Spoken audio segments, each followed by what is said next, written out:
My hair's still soaked. I dried it good enough. Oof! Got done with the workout.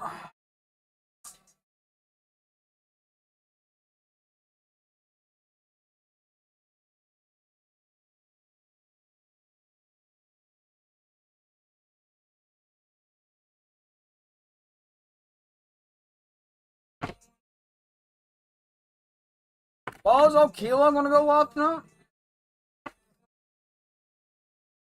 My arm. Those things stanky, son. Things be able to knock out a goddamn gorilla.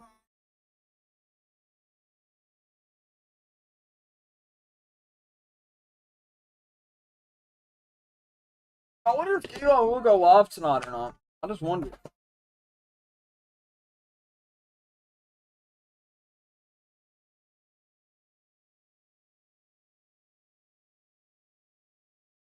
Back home. I hate the world we are. Whoa, whoa, whoa, whoa.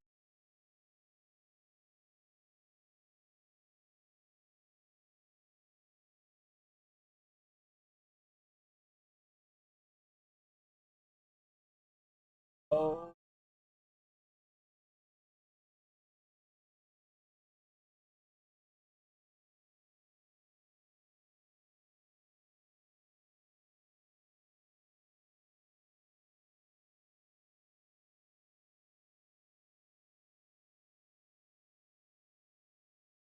My alert's still working.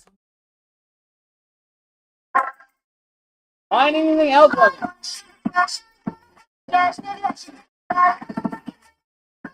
Wait. I can't hear it. Bro, I swear to God this PC is breaking. PC is slowly tearing down. Powering off. Why ain't my chat and stuff work? I want that work. Out of anything that won't work, why won't my fucking account work?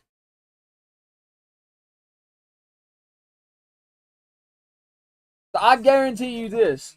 I'm on OBS so I can switch scenes, right? I'm gonna switch scenes. Alright, welcome to the kick one. Welcome to my kick one. We go to my kick one, let me go to intermission. It ain't working either. What is this?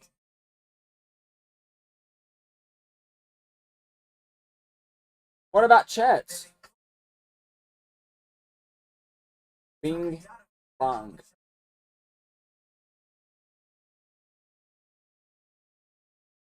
Not popping up on these chats.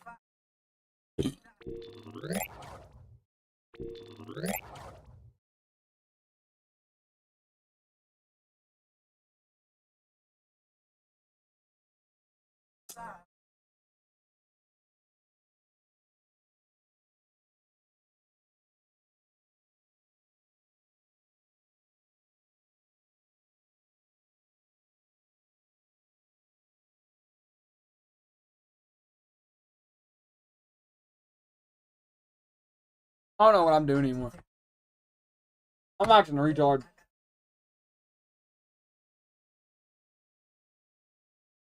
I guess Kilo ain't gonna go live. It's already 11:30.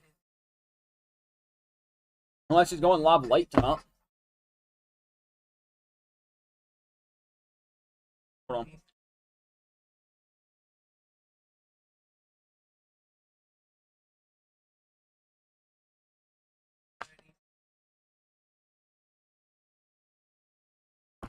Waiting cigarettes and stuff. I got some nicotine patches.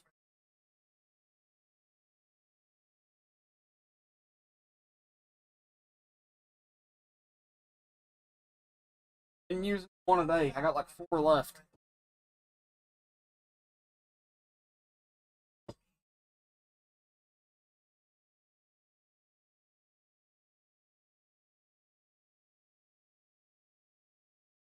I'll be right back. 1 second. Let's start out again.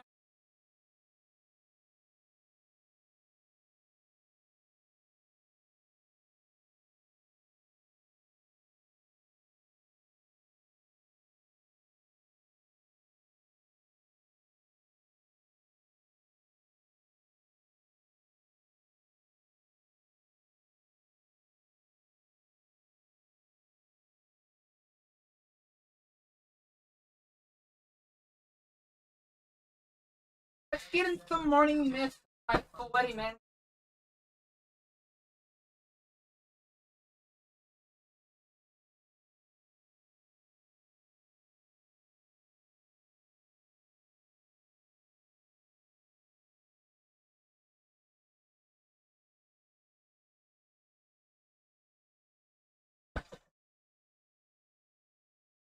Got the morning mist. Oh.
Bad taste.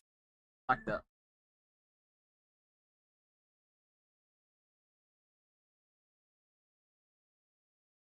Liver didn't know if anyone.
AEW's desperate.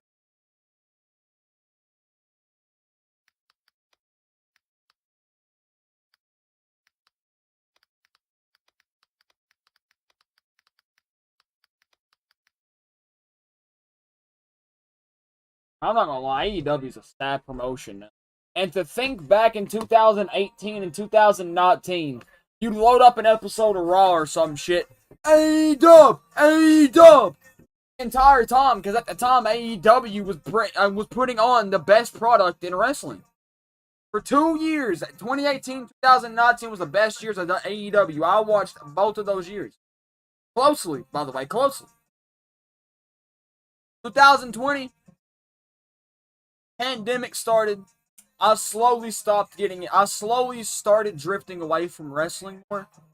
Because, like, you know, I started just drifting more towards just the man cave top vibe. Well, I had high school coming up as well. So I was trying to get ready for it. I didn't, really have time for all that stuff. I was trying to get ready for a lot of other stuff, pandemic hits, all that shit. I leave AEW for 2 years. Come back 2021, they're already on their bullshit. Ratings are down, nobody's really caring anymore. Come back. Oh, I don't even come back. It's just in the news now. I came back to WWE.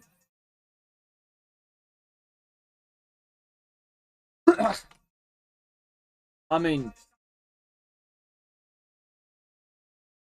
people can cope and say that WWE puts on boring and slow wrestling matches and all that shit. People can cope.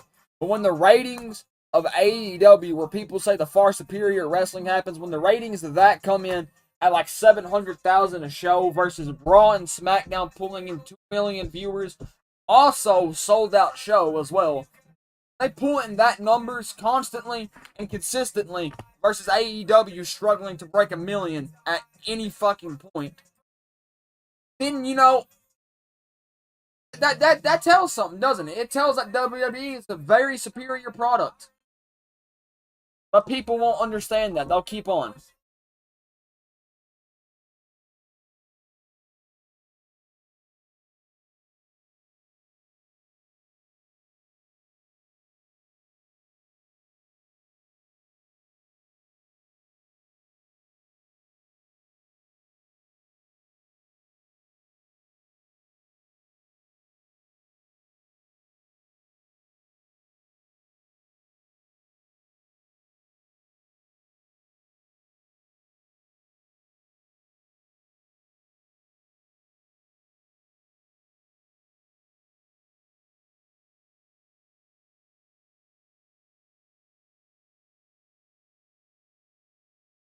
And I'm glad Mike Shinoda and everybody's been uploading the new stuff.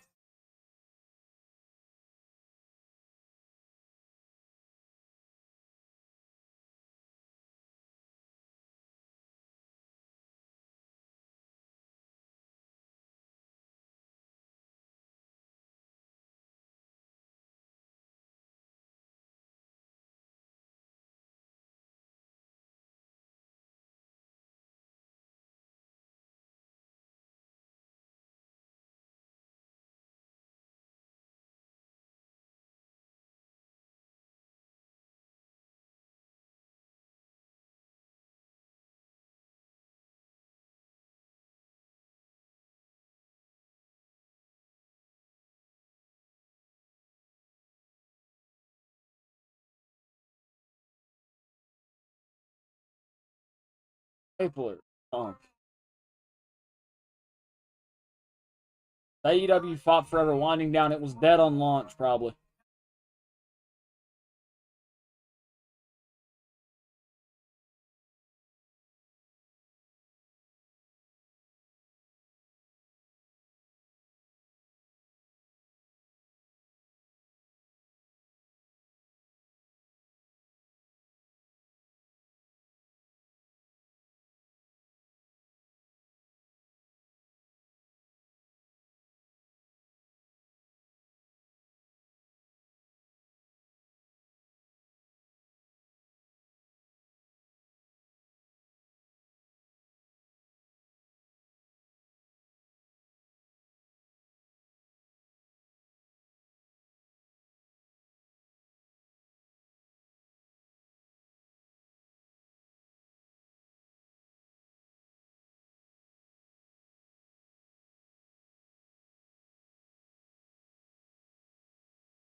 Oh, I have so pissed.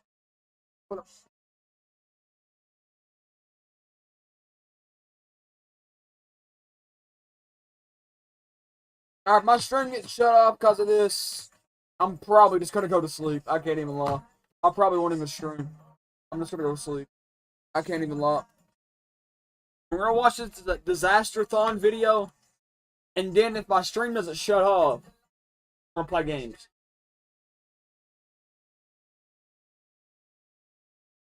The reason why I say that is because I don't know YouTube copyright laws or anything. Let's go. September 2019, tragedy struck at La Fera theme park in Mexico City, marking the worst chapter in its storied history. At approximately 1:10 p.m, the iconic Chimera roller coaster's wheel assembly detached from the track, causing it to smash into a support beam. What was meant to be a day of excitement for visitors quickly spiraled into chaos and sorrow in the blink of an eye, leaving 2 dead and more injured. Subsequent investigations revealed shocking neglect as the root cause, highlighting systemic failures that could have prevented the tragedy entirely. But what exactly happened that day? Let's talk about it. This is the infamous Chimera roller coaster disaster.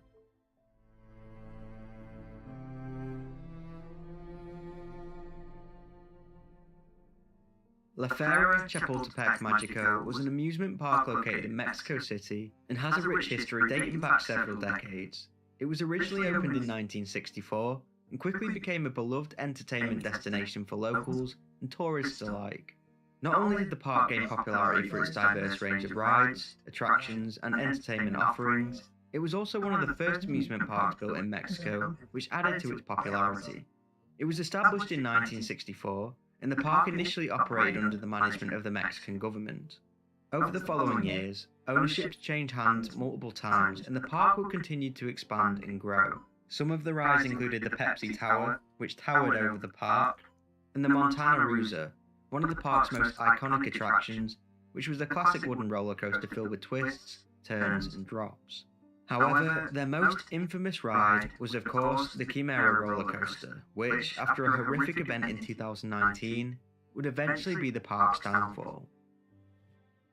The Chimera roller coaster was manufactured by German engineer Anton Schwarzkopf and was debuted in 1984 under the name Dreher Looping. Dreher Loop, translated to English, means triple loop, as Dreher Looping was the first ever roller coaster to feature 3 vertical loops. The coaster was originally owned by showman Rudolf Barth, who sadly passed away in 2020. He was known throughout the 1980s for introducing different roller coasters to the world, and he toured the Dreher Looping coaster around the German fair circuit for around 12 years. After this, the ride was sold to Sunway Lagoon in Malaysia and became their star attraction. Here, it was renamed the All-American Triple Loop, which is how it is known by most theme park enthusiasts today. It only stayed in Malaysia for 2 years, before being relocated to Flamingo Land in the UK, and then finally making its way to La Fera in 2007, where it was renamed the Chimera. The ride was a steel looping coaster, which featured a curved hill followed by a tightly curved initial descent, swiftly transitioning into a sharp twisting climb. Following this, 2 consecutive vertical loops occur, with the 3rd loop appearing later in the ride. Chimera would reach a height of 108 feet and would travel up to 53 miles per hour. The Chimera was one of the park's most popular rides, and would be for the years that it ran, but this would all change on September the 28th, 2019. Hey Google! On Volume that day, 6. the Chimera roller coaster was fully loaded and dispatched from the station at approximately 1:05 p.m. It had been working fine, and the riders were excited to finally get their turn on the ride. Through most of the ride, the train was operating okay, until it exited the 3rd loop towards the end. After exiting the loop, the train's right wheel assembly on the 5th train detached from the track. The train at this point was heading towards a corner, and then the 5th train's left wheel assembly detached. This caused the 5th car to fly off the track and smash into a support beam, which was found on the corner. Car 5, with the 4 people on board, was then sent plummeting to the ground, smashing into the concrete below. Although the safety restraint stayed on, the impact was so strong it caused all of them to be thrown from the car. The rest of the roller coaster carried on, but soon came to a stop a bit further down the track. Emergency services rushed to the scene, where they found the car on the ground on its side, surrounded by bloodstains. Sadly, 2 out of the 4 passengers were killed. These were 24-year-old Luis Enrique Macedo and an 18-year-old male who was not named. The other 2 women in the car were sent to hospital with serious injuries, but were okay. The ride was then closed down, and an investigation was opened immediately. A statement was released after the horror crash, which said, "This is now in the hands of the prosecutor's office, who have already opened inquiries for an investigation into what happened, how did it happen, who is responsible, and how to proceed moving forward." Government officials brought in well-respected international roller coaster groups to look at what happened. Experts from the specialty of forensic mechanics, criminology, photography, and chemistry were all brought in to help with the investigation. Their findings were revealed a month after, and they said that the main cause of the accident was the lack of corrective and preventive maintenance on the ride. They claimed that the ride was operating outside the regulations that were established in the manufacturer's manual. There were multiple safety concerns which included oil leaks, cracks, weakened seatbelts, and damages to the track. The train itself even had parts such as the wheel assembly from unbranded manufacturers. In other words, they were not made by Schwarzkopf. However, the main cause was the wheel assembly detaching from the track. The wheel assembly itself was attached by 3 bolts, but the workers at LaFera had used the wrong bolts which, when vibrated, eventually came off. A spokesman said, "The prevailing conditions caused the vibration in all the elements that make up the mechanical set, which caused the screws to come out of their position and caused the right truck, the holding element of the 5th car, to come off its axis." She went on to say, "As the track changes angle of inclination and the 5th car no longer had the truck on the right side, the car derailed, remaining suspended in the air. The rest of the train stops and slides towards the lower part of the game, at which point the 5th car hits the structure that supports the track, causing it to completely detach from the train, rotating on its axis and remaining in the shape where it was located on the day of the incident." They concluded the investigation by charging the operators at the park and closing the ride down. The operators at LaFera were charged with various counts of homicide and negligence, and this court case is still ongoing today. Not much is known about the victims, but we do know that Luis Macedo was a student and had recently finished studying a Bachelor of Business Relations at the National Polytechnic Institute. He and the other victim both died from traumatic head injuries. His girlfriend was also riding that day and was sent to hospital with injuries, but she has since recovered. This incident was caught on camera, which I will link below. It is not a graphic video by any stretch, but it may be upsetting for some people, which is why I have not put it in this video. A year later, on October the 13th, the authorities of the Mexican amusement park declared the... Watch it.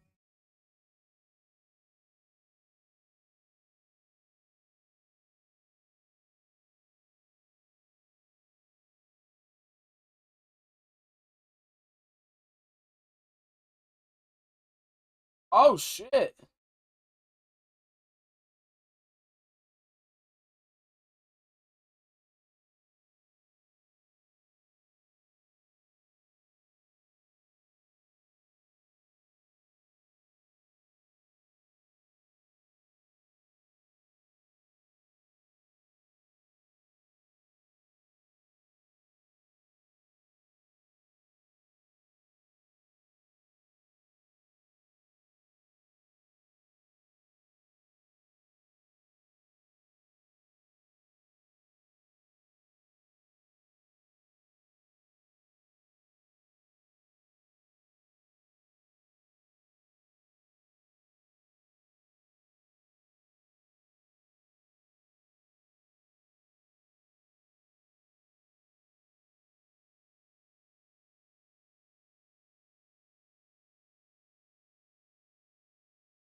On the 20th...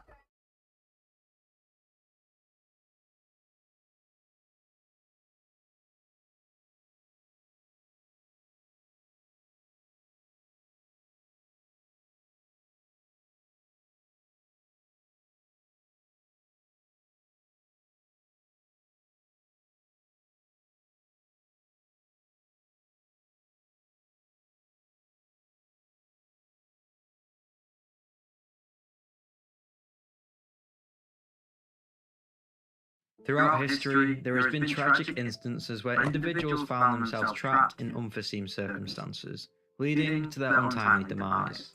These unsettling stories, from the bizarre entrapment within pipes to the harrowing confinement in seemingly benign spaces like walls or vents, underscore the profound vulnerability humans face when unexpectedly confined, transforming routine situations, such as a trip to the car wash, into unimaginable and tragic ordeals, resulting in the worst outcome. This video will go over people who have unfortunately found themselves trapped, leading to their death. So let's get into it, with our first harrowing story taking us to Taiwan.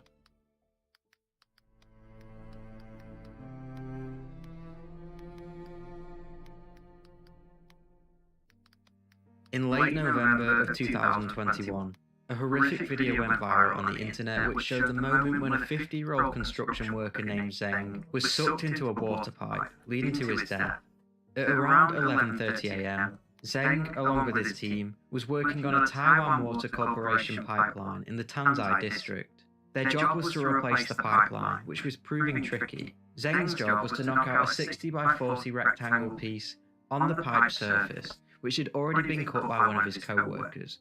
This was most likely to let air out of the pipe, otherwise known as bleeding. Zeng began to hit the top of the pipe with a hammer, over and over again, until it finally went through. Unfortunately, whilst he was doing this, he lost his balance, falling forward towards the newly created hole. He managed to hold himself up briefly, but due to the suction force created by the vacuum, he was sucked into the pipe feet first. Zeng was now stuck in the water pipe.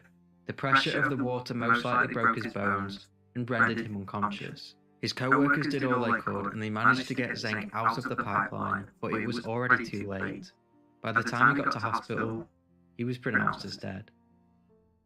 In 2015, 61-year-old Mary Stewart Cerruti vanished from her home in Houston, Texas. Mary was a reclusive woman who didn't have close friends or family and would often spend weeks inside of her house unwilling to venture out. Neighbours began to worry for her when the mail began piling up outside her door. An investigation into her disappearance was launched, but years went by with no breakthrough, and her case remained open. Due to her going missing, in 2017, her house was foreclosed. This is when the bank reclaims the property after a tenant fails to keep up with their payments. It was then sold to a young couple who bought the place, and this is where they made a grim discovery. The couple began to clear out the house and remove Mary's things. When they went up into the attic, however, they noticed something strange. There was a hole in one of the floorboards of the house. When they looked down the hole, they found Mary's body trapped between the walls of her own home. The police were called, and the Harris County Coroner's Office carried out extensive forensic testing and confirmed the remains were that of Mary Cerruti by obtaining DNA from her cousins. But how did she get into the wall? Although the case was classed as undetermined due to her remains being skeletonized, the police believe that Mary fell through the floorboard. A spokesperson for the medical examiner said, "In the attic, there was a broken board that led down to the space. Law enforcement thinks she may have been up into the attic and fell through the attic floor. It's a one-story home with an attic, so she was found on the first floor. There was some space between the walls where a person could fit. Once she got stuck, she most likely died from dehydration. However, others were skeptical. Her cousin, Nancy Stoddard, believed she was put there on purpose. Leading up to her death, construction of a massive new apartment building was going up around her. She refused to sell the property to the developers and spent weeks fighting the city about it. Her cousin said, "I think somebody put her there. I still have lots of questions that will probably never be answered." Her neighbour then went on to say, "The gap in the boards appeared to be maybe 8 inches, and Mary was certainly very frail, but it's hard for me to believe that a person could step on a board and their entire body would go down a crack that is 2 inches wider than a dollar bill." However, the police found no signs of trauma or foul play, and the case was closed and marked as an accidental death. In October of 2023, Jason Thompson's parents received a worrying phone call from their son, in which he had stated that he was on the run from the police. Jason was 36 years old and was a father of 2. After this, he vanished, prompting his family to report him missing. Around a month later, a foul smell began coming through the vents of a campus building at the Macon Community College in Michigan. Police were called onto the campus, and officers recognized the smell. They then searched the vent, where they found the remains of Jason Thompson. The police issued a report stating, He made a deliberate decision to unlawfully enter the building's ventilation system, entering an air vent not designed to accommodate human access. Once entering the system from the roof, he kept breaking through barriers and burrowing deeper into the HVAC system, traversing a great distance through the ductwork across the entire mechanical room. Ultimately, he came to a duct that was vertical in a downwards direction, which he entered headfirst, getting stuck when encountering a narrowed section. Ultimately died from asphyxia, most likely very soon after getting stuck in the vent. However, his family believed the police could have done more. On November the 7th, a week after Jason was reported missing to the police, they searched the roof from where he most likely entered the vents, but they claimed there was no signs of this. They said, when you're looking for obvious signs of human entry, like if a door was ajar, we'd have to work with our facilities people to find out where could a person get in. There's not really anywhere for a person to get in. The case was closed and put down as accidental death. What makes this even stranger though, when asked, the police weren't even after Jason, so we don't know why he was on the run. In November of 1987, 3-year-old Shawana King and her 4-year-old brother were playing in the garden of their family home in Queens, Jamaica, when they went missing. Their grandfather Robert Moore and their mother Sidonia King began to search for their children but were unable to find them. The two searched all over the house for hours until they made a grim discovery in their backyard. Robert opened up an old refrigerator that had been put in the back garden and found the siblings trapped and unconscious. He immediately rang the police and 3 patrol cars turned up to the property and transported the children to nearby hospitals. Unfortunately, both of the children were pronounced dead, due to many children dying in refrigerators and it happening a lot more often than one would think. The law at the time stated that it was illegal to discard or abandon a fridge without removing the door. This led the police to question the two, which claimed that they had moved it into the back garden earlier that day with the intention of throwing it away. The children most likely died from suffocation, and no one ended up getting charged in the incident. An automated car wash is a car wash equipped with machinery and technology designed to clean vehicles without requiring any manual labour. These have shot up in popularity as they are often cheaper and much quicker, however they have also had their fair share of accidents. In November of 2019, a 73-year-old man had driven to the Chevron car wash in Melbourne, Australia, to get his car washed. He drove through, entered the access code for the car wash to start, and sat there for a second until he realised that he had entered the code wrong. He then got out of his car to re-enter the code when disaster struck. Once he re-entered the code, the machine started up, which gave him no time to get back to his car. He ran back to the front door, but was unable to get in. One witness described what happened next. She said that the man jumped out of his car to enter the code, and had roughly asked her to move her vehicle for him to do so. He saw the machine move and started to run. She said, "I thought, oh no, please get into the back seat." He managed to get a foot into his open door before getting crushed by the car wash. He was now stuck between the gantry and his door, unable to move, and was slowly being crushed by the car wash machinery. He was screaming and trapped. When it was over, he was transported to the hospital where he died of his injuries 3 days later. His cause of death was noted as a lack of oxygen to the brain, caused by asphyxia. Chevron was then charged in relation to the man's death. Court documents suggest WorkSafe's claims of safety lapses, including the absence of safety measures like signage, driver instruction, collision detection systems, and limited space due to brackets. They also stated that Chevron could have minimised risks by removing brackets, installing boom gates, and altering the wash bay's operating system. In 2010, Dr. Jacqueline Kottrak had fallen out with her on and off again boyfriend. He wasn't answering her calls and was refusing to speak to her, locking himself in his house. Angry at him, she showed up to his house with the intention of breaking in. At first, she tried to get into his house using a shovel, but this failed. She then came back with a ladder and climbed onto the roof. Little did she know, her boyfriend had already left the property, slipping out of the back door to avoid confrontation. She then made the foolish decision of going down the chimney, feet first. As you can imagine, she then got stuck. She was found 3 days later by the housekeeper, stuck 2 feet above the opening of the fireplace. It took firefighters over 5 hours to remove her body from the chimney, and according to the police, there was alcohol in her system. Her boyfriend said to the local press, "She made an unbelievable error in judgment and nobody understands why, and unfortunately, She's passed away. She had her issues, she had her demons, but I never lost respect for her.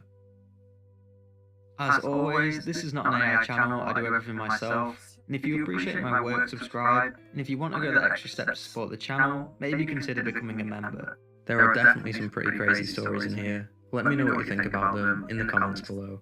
As always, thank you for watching.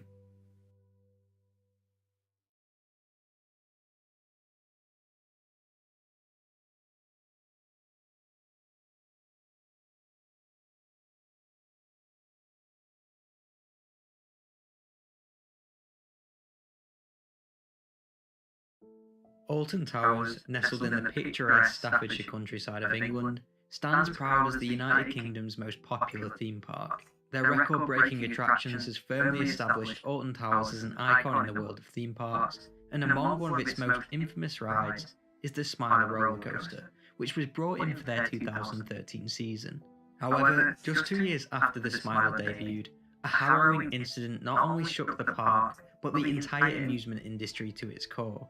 What happened that day would go down as one of the United Kingdom's most infamous roller coaster crashes. So, what happened?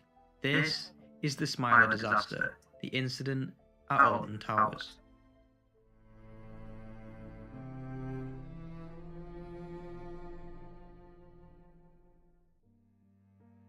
Alton Towers, located in Staffordshire, England, is by far the most popular theme park in the United Kingdom.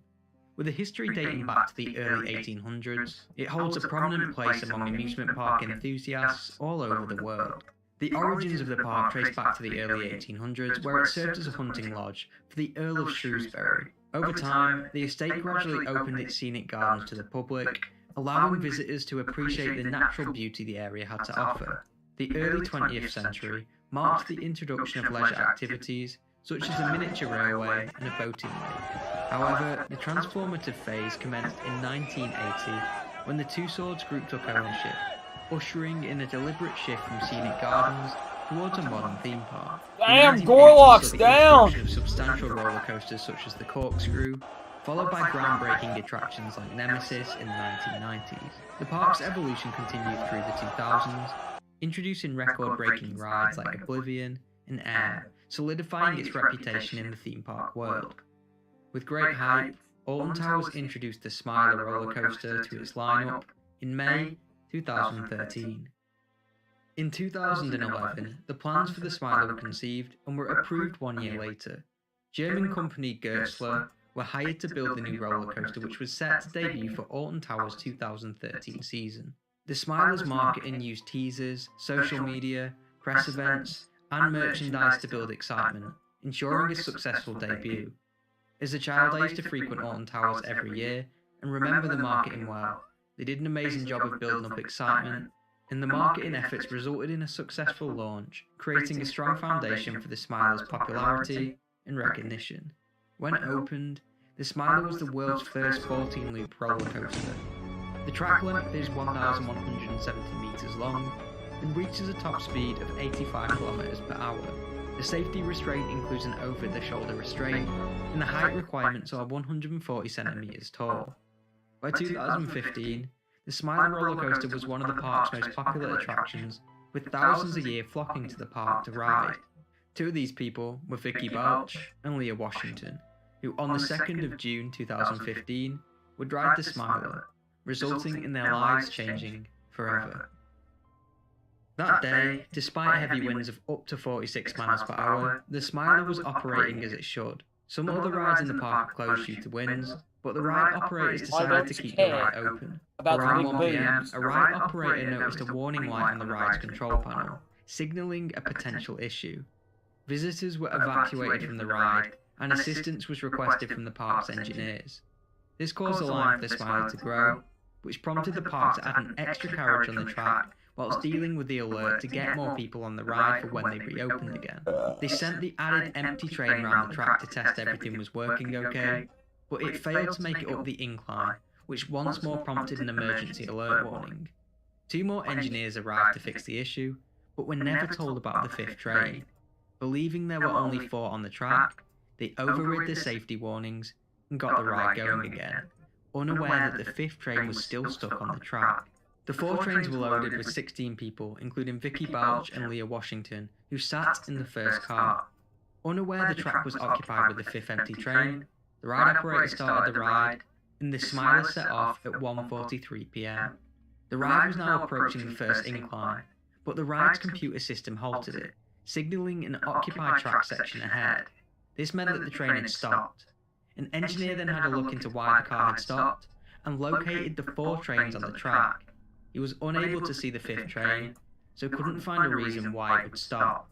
Under pressure from management, he overrid the error, and the Smiler once more set off. This caused the train at full speed to collide into the stranded train. Witness Olivia Marston, who had been on the ride earlier that day, said, "The bang was horrendous, absolutely horrific. Everyone crowded around the area, and there were lots of screams. Alton Tower staff did quickly evacuate the area, and it was shut down as fast as it could have been." Although everyone was panicking, people on the ground didn't realise the severity of the crash. The passengers were now hanging at an angle and trapped in the air. It took 20 minutes for the first 999 call to be made, and emergency services rushed to the horrific scene. The rescue mission, however, was anything but easy. Over 30 firefighters cooperated with ambulance squads and Alton Tower's engineering staff. This situation also required the presence of 3 trauma consultants from a nearby hospital to provide essential care to passengers present. Staffordshire Fire and Rescue stated, "The first thing was the difficulty in getting access to the ride itself. We had to go down steep steps to get to the accident itself. There were a lot of people already there, and we could see that this was not going to be an ordinary rescue. The rescue operation took approximately 4 hours to safely evacuate all the passengers from the roller coaster." Among the worst injured was Leah Washington, Vicky Balch, and Joe Purr. After the rescue mission was complete, the Smiler was shut down, and the investigation was launched. The incident involving the Smiler led to a thorough investigation by the Health and Safety Executive, the regulatory body responsible for ensuring workplace safety in the UK. The investigation aimed to determine the cause of the collision and identify any lapses in safety procedures or negligence that may have contributed to the accident. The collision resulted from communication failure and human error. The ride's safety system detected track obstruction, but staff ignored it, which caused the collision. As a result of the investigation, Merlin Attractions Operations, who own Alton Towers, faced charges under the Health and Safety at Work Act 1974. Specifically, the company was charged with breaching Section 3 of the Act, which requires employees to ensure the health and safety of non-employees who might be affected by their operations. Get done. Just get done, fucking it. You stupid slut. Just rock, fucking.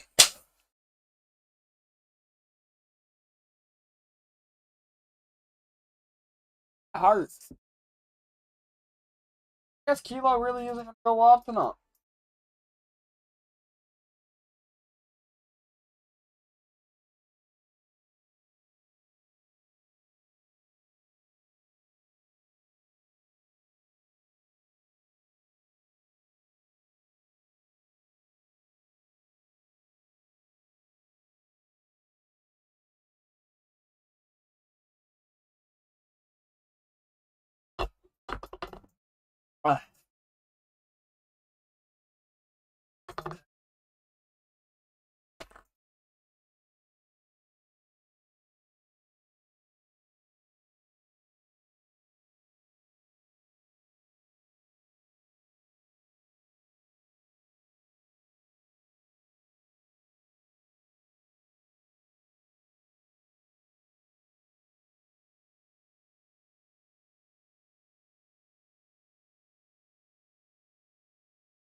Merlin Attractions Operations pleaded guilty to the charges and was fined £5 million, reduced from an initial $7.5 million due to the company's guilty plea. The company acknowledged its responsibility for the accident and expressed remorse for the injuries suffered by the riders. In terms of individual criminal charges, the employees involved in operating the Smiler on that day of the incident were not subjected to any criminal prosecution. However, the incident did lead to... I don't think I would ride something that looked like that.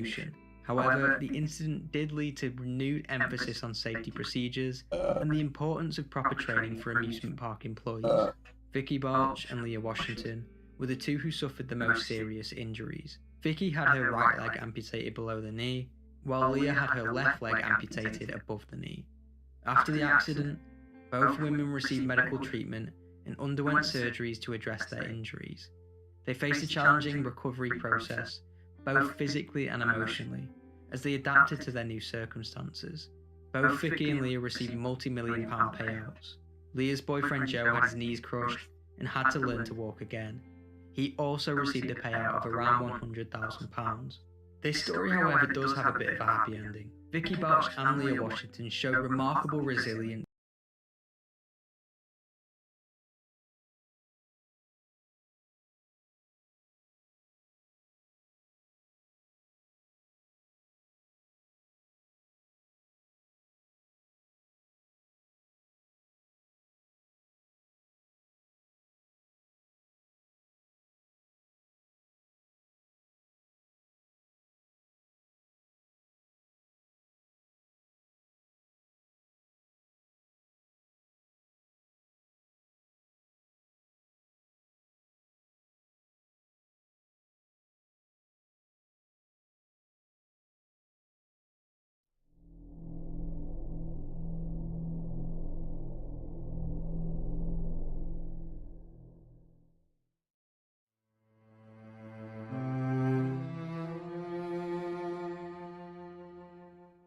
On Halloween night of 1986, Universal Studios decided to launch their first Halloween event to make up for their slow autumn season. The concept was adopted from Knott's Berry Farm, a rival theme park which had been doing Halloween events for 14 years prior. Today, the event is known as the Halloween Horror Night, which became an annual celebration after 1992. The event contains haunted houses, fright zones, and live entertainment, many of which involve Universal Studio characters. However, the 1986 version bears little resemblance to the Halloween Horror Night of today and featured a single horror attraction known as the Terror Tram. The Terror Tram was a nighttime rework of the world-famous Backlot Tour. The Backlot Tour, also known as the Studio Tour, gives visitors a behind-the-scenes peek at how movies are made. The tour involves a tram ride around the Universal Studios set, which was part developed by Steven Spielberg. The Terror Tram was a creepy version of the tour, filled with jump scares and scare actors, who would hide and jump out and scare unsuspecting guests. The scares were billed as unpredictable, however, no one could have predicted the horror that would later unfold that evening.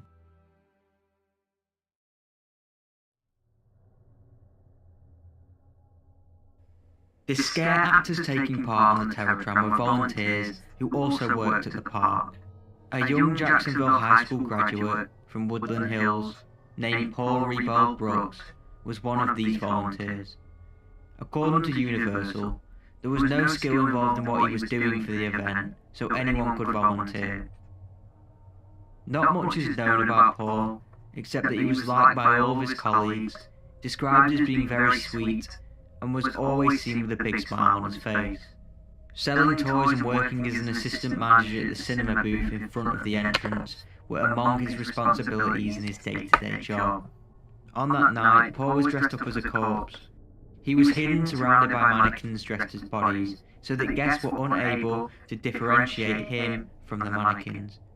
He was supposed to leap out from among the mannequins in front of the park tram and scare passengers going by. Paul was ready, and the tram was slowly approaching. Paul jumped out in front of the tram. I'm sorry if I'm moving slow right now. I done some leg day. Hey, yesterday and today, it was Legs are killing. And scared the passengers when disaster struck. What happened to Paul isn't exactly known, but it is believed that Paul was over-enthusiastic in his performance and got stuck between the third and fourth sections of one of the four-section trams. He was then dragged 100 feet and crushed under the tram. Paul was pronounced dead at 9 p.m. The investigation was led by John Lynch, and they were on the scene the following day. Unfortunately, there were no findings from this investigation online, and he refused to comment on the case. But according to Joan Bullard, publicity director for Universal Studios, there was no indication that the tram had a problem or anything like that.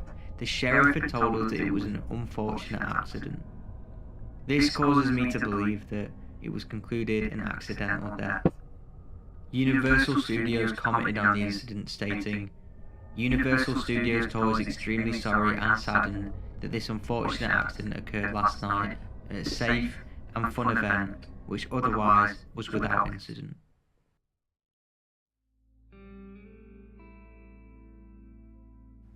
Following the horrific disaster, Paul's body was moved to North Carolina, where he had family, and he was buried in Onslow Memorial Park in Jacksonville. Universal Studios then shut down the event for a rethink, and it didn't return until 1991, where they resurrected the idea under the title of Fright Nights. To distance themselves from the 1986 incident, they didn't use the pumpkin logo. The Terror Tram also returned a year after, in 1992, but Universal discontinued using scare actors around the moving tram. The event returned to the name Halloween Horror Night in 1992, and has been called that to this day.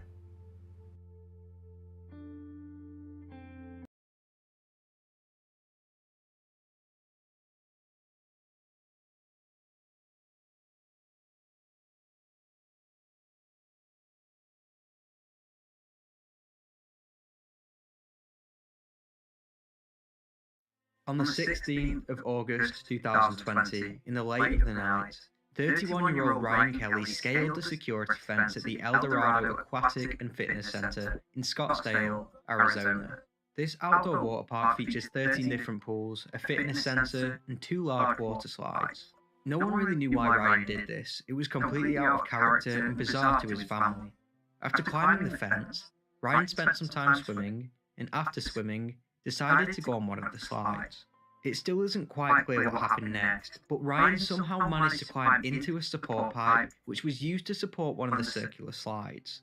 Detective Brian Reynolds said, "It wasn't an easy feat. The pipe is the center support for the superstructure, holding that circular slide, so he had to climb up, and it took some work to get down in there."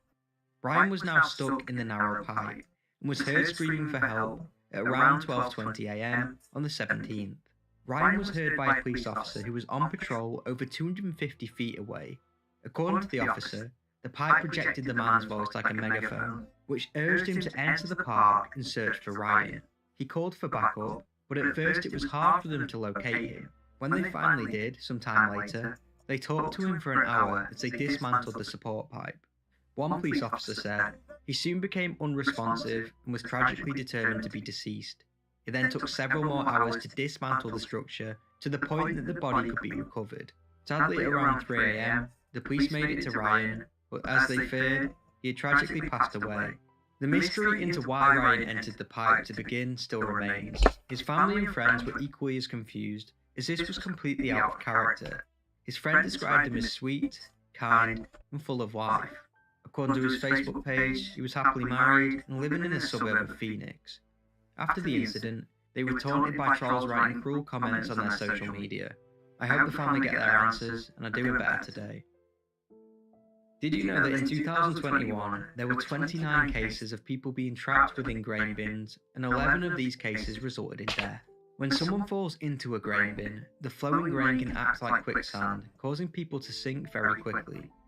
In March of 2024, 94-year-old farmer Robert Wayne Smith was working on his family farm in Tabor, Iowa, unloading soybeans whilst his son was close by moving a semi. When his son went in to check on him, he was found dead. Robert had fallen into the beans, had been trapped and drowned. A few years prior to this, 69-year-old Dennis Ray Richer became trapped inside a grain bin. His concerned co-workers were unable to free him and called the police, and rescuers spent hours trying to free him, but sadly, he passed away. According to the police, when someone falls into a grain bin, it's very difficult to free them. It requires a tremendous amount of force, and they said, it's much more than is needed to rescue someone from underwater. The tidal mudflats in Alaska are big areas of land by the ocean that change with the tide. They're made from the mud carried by rivers into the ocean. These flats are important for animals like birds and fish. The water level goes up and down a lot, so sometimes you can walk on the mud, and other times it's covered by the water. The tidal mudflats in Alaska can be dangerous if you're not careful.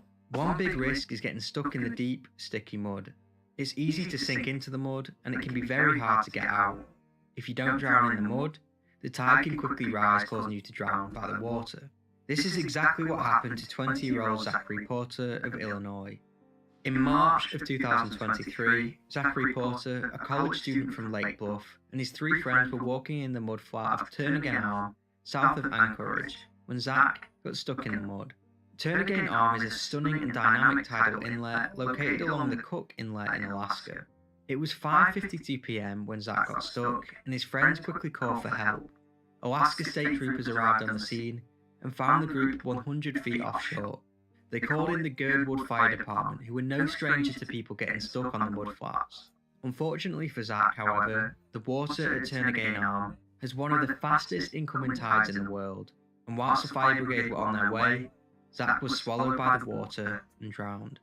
Every year people get stuck in the mudflats. The fire department said, what looks like solid ground can quickly turn into quicksand with little to no notice, and they urged people to stay away. His body was recovered from the estuary the following Monday, and his father said he loved wandering around and was a brilliant role model to his younger siblings. His sister said, he was one of the most kind, compassionate, hard-working, smart, driven, well-rounded people I know.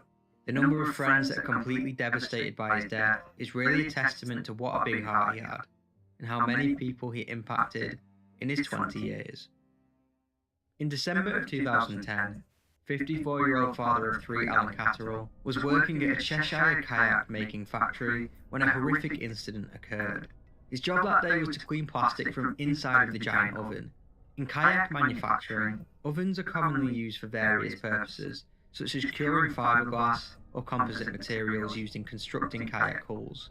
These ovens provide controlling heating environments necessary for curing resins and materials, ensuring the kayak components achieve the desired strength, durability, and shape. Alan had got to work and started clearing the plastic when the door shut. Unbeknownst to his co-worker and future son-in-law Mark Francis, Alan was not done cleaning. Mark then proceeded to switch on the oven and the temperature started to rise. Due to the design of the oven, once switched on, the door automatically locks, saving energy. Alan began banging on the walls and the door with a crowbar and screaming, but the noise he made went unheard in the loud factory. During this, the walls and floor heated up quickly. A few minutes after the oven was turned on, smoke was seen coming from the oven door, which prompted the factory workers to open it. Here they found Mark's deceased body. He had suffered severe burns and had died within 10 minutes in the oven. Martin Haywood, the investigating inspector at the Health and Safety Executive, said, the doors were set to automatically close whenever the electrical supply was switched back on, which meant there was a high risk of someone being trapped inside. There had been no risk assessments, and staff had not received suitable training on how to use new ovens, and there were no written instructions on cleaning and maintenance. The judge blasted the managing director, Peter Macra, who oversaw the design of the oven, and blamed him for negligence. Investigators also found out that Mark Francis, who had turned the oven on, had no experience or formal training on how to operate the oven. In 2014, Parantha Mouldings were found guilty of corporate manslaughter and fined £200,000. The managing director of the company, Peter Macra, was convicted on 2 charges and also fined £25,000. Our last case takes us to Yorkshire. In June of 2007, the United Kingdom saw massive rainfall, causing the city of Hull to have one of its worst ever floods. It was Yorkshire's wettest month on record since 1882 and would go on to see 9,000 homes and businesses flooded, leading to thousands of pounds worth of damage. On the 25th of June, 28-year-old Mike Barnett had travelled to his workplace on his day off to help his elderly boss keep the floodwater out of the shop. This truly shows Mike's character, and he was described by his father as a man who would do anything to help other people. Once he arrived at the shop, he decided to clear out a drain outside of the shop. It had been covered in debris, blocking the water from entering.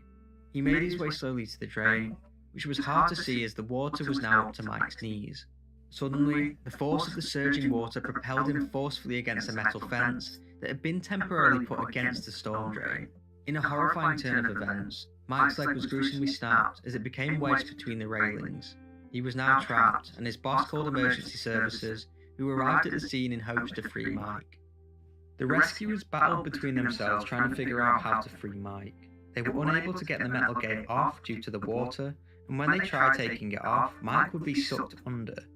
Witnesses said at one point, he went under the water for 20 seconds, as divers were unprepared and still putting their equipment on. As the water began to rise, they didn't have much time. His leg was well and truly jammed in the gate, covering the storm drain, and the only way to get Mike out would be to amputate his leg. The rescue team called a surgeon who made his way to Mike. When he arrived on the scene, the water was up to his lips, and a police diver was holding his head up. The doctor checked for vital signs, but found no pulse. He was advised not to go ahead with the surgery. He said, "It would mean I would need to go underwater and perform any operation underwater. I would need the help of the diving team, and the diving team told me at this stage it was not an option." Mike sadly passed away after 4 hours, his cause of death being hypothermia. His devastated father heard the update on the news and recalls the moment it was read out on Sky. He said, "I saw it pop up on the screen that the man who was trapped in the drain had died. I remember thinking, oh heck, not another one who's trapped. It didn't occur to me at that point that it was Michael. But sadly it was." After the incident, emergency services were criticised for not doing more to free Mike. His father claimed that they should have known what to do straight away, rather than bickering amongst themselves. Mike's father wanted the images and video of his rescue to be released to the public, to support his claims that it was a badly managed operation. As always, this is not an AI channel, I do everything myself, and if you appreciate my work, subscribe, and if you want to go that extra step to support the channel, maybe consider becoming a member. Let me know what you think about these cases in the comments below, and if you want me to do more videos like this, let me know. As always, thank you for watching. Hello everyone, and welcome back to Scary Interesting. In this video, we're going to go over 3 more horrifying cave stories. The first story actually takes place in the infamous Nutty Putty Cave, but it is not about John Jones. And the final story is about the worst possible thing you can imagine seeing miles deep into a massive cave. As always, viewer discretion is advised.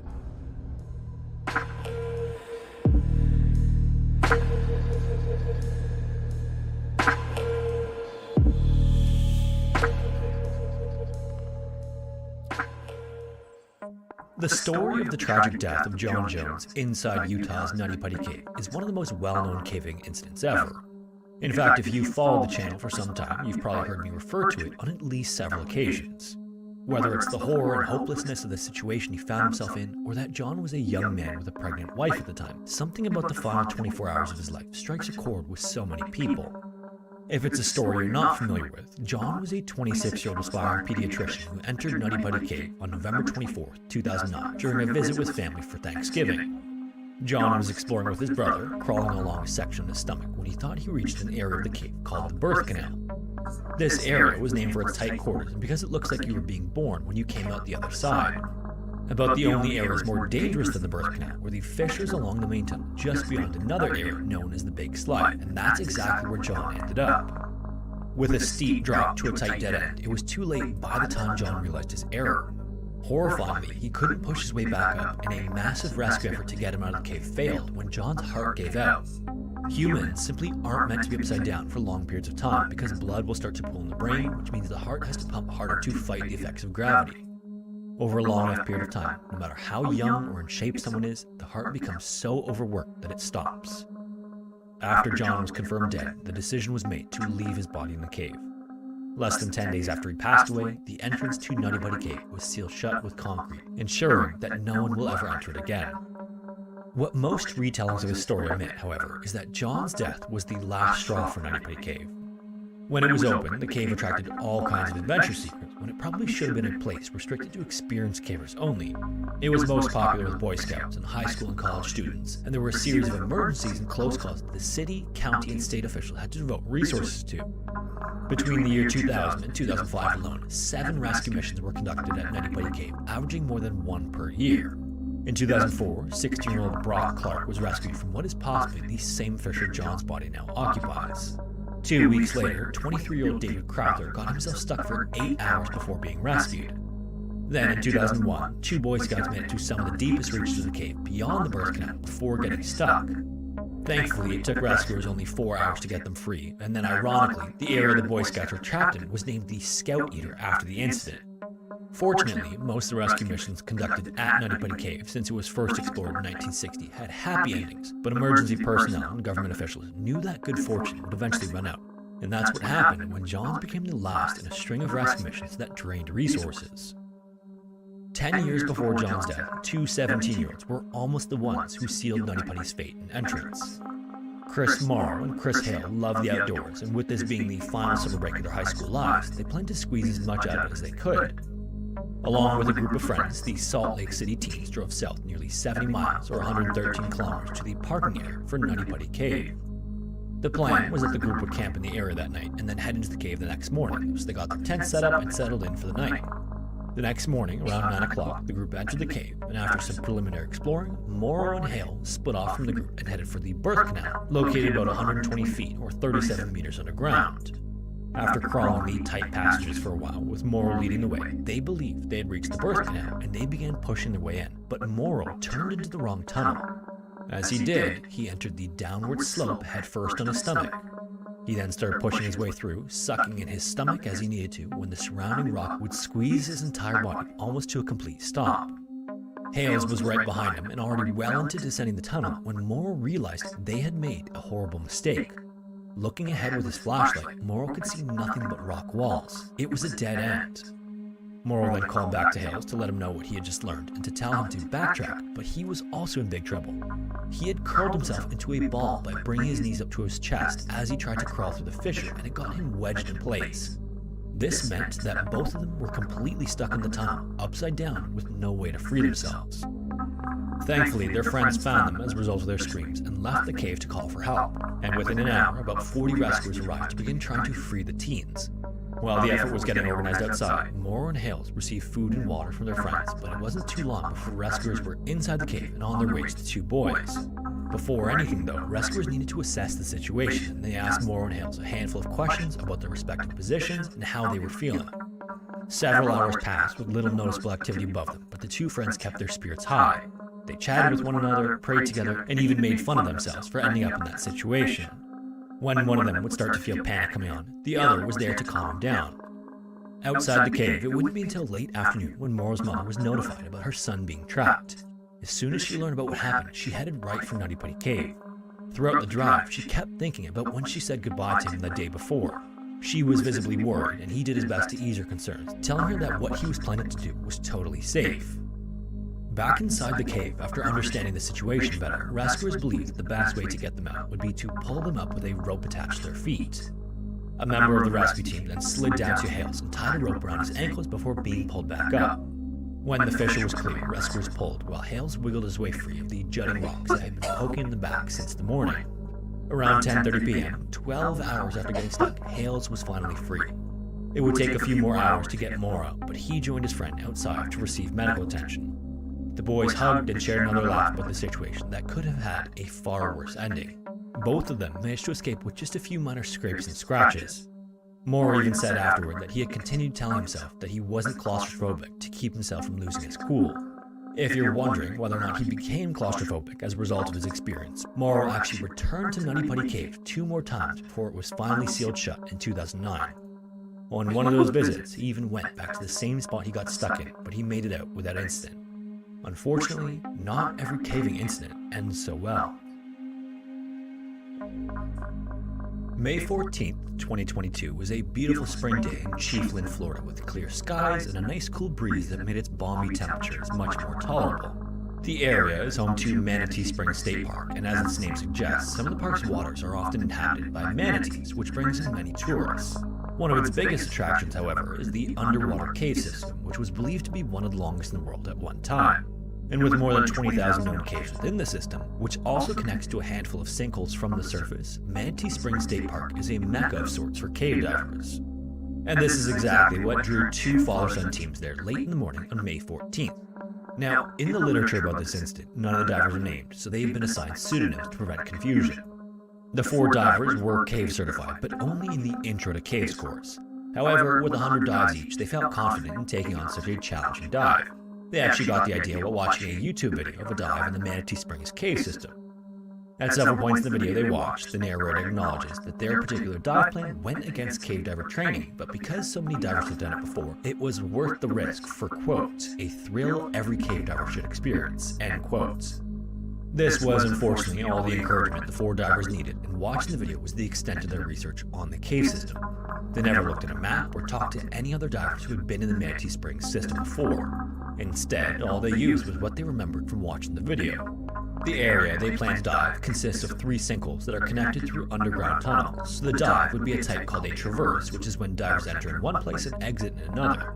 They'd enter the system through the Friedman sink, which only has a 4-foot wide shaft that drops into the tunnel system. From there, they'd swim downstream and pass through another sinkhole called the Sioux sink, which is an emergency-only exit since it was located in a campground area strictly for campers. Beyond Sioux sink, they'd exit through an area known as Catfish Hotel, which is the most popular entrance to the cave system and one of the largest sinkholes in the park. The distance they'd cover would be about 1,712 feet, or 522 meters, and for that distance, the 4 divers each brought 2 side-mounted cylinders of air filled to 3,800 psi. This is because, depending on how tight the tunnels of a cave system are, cave divers can wear tanks on their sides instead of their backs to give themselves a slimmer profile. They also brought primary and backup lights, and the 2 fathers had video cameras with floodlights fixed to them. Finally, around 11:15 a.m. that morning, they entered Friedman Sink and split into 2 teams of 2, which is how they usually configured their dives.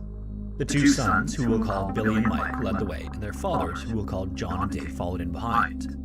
As they made their way through the tunnels, they followed along the permanent guideline, which is a length of rope attached to the entrance that can help a cave diver find their way in the event of emergency or low visibility.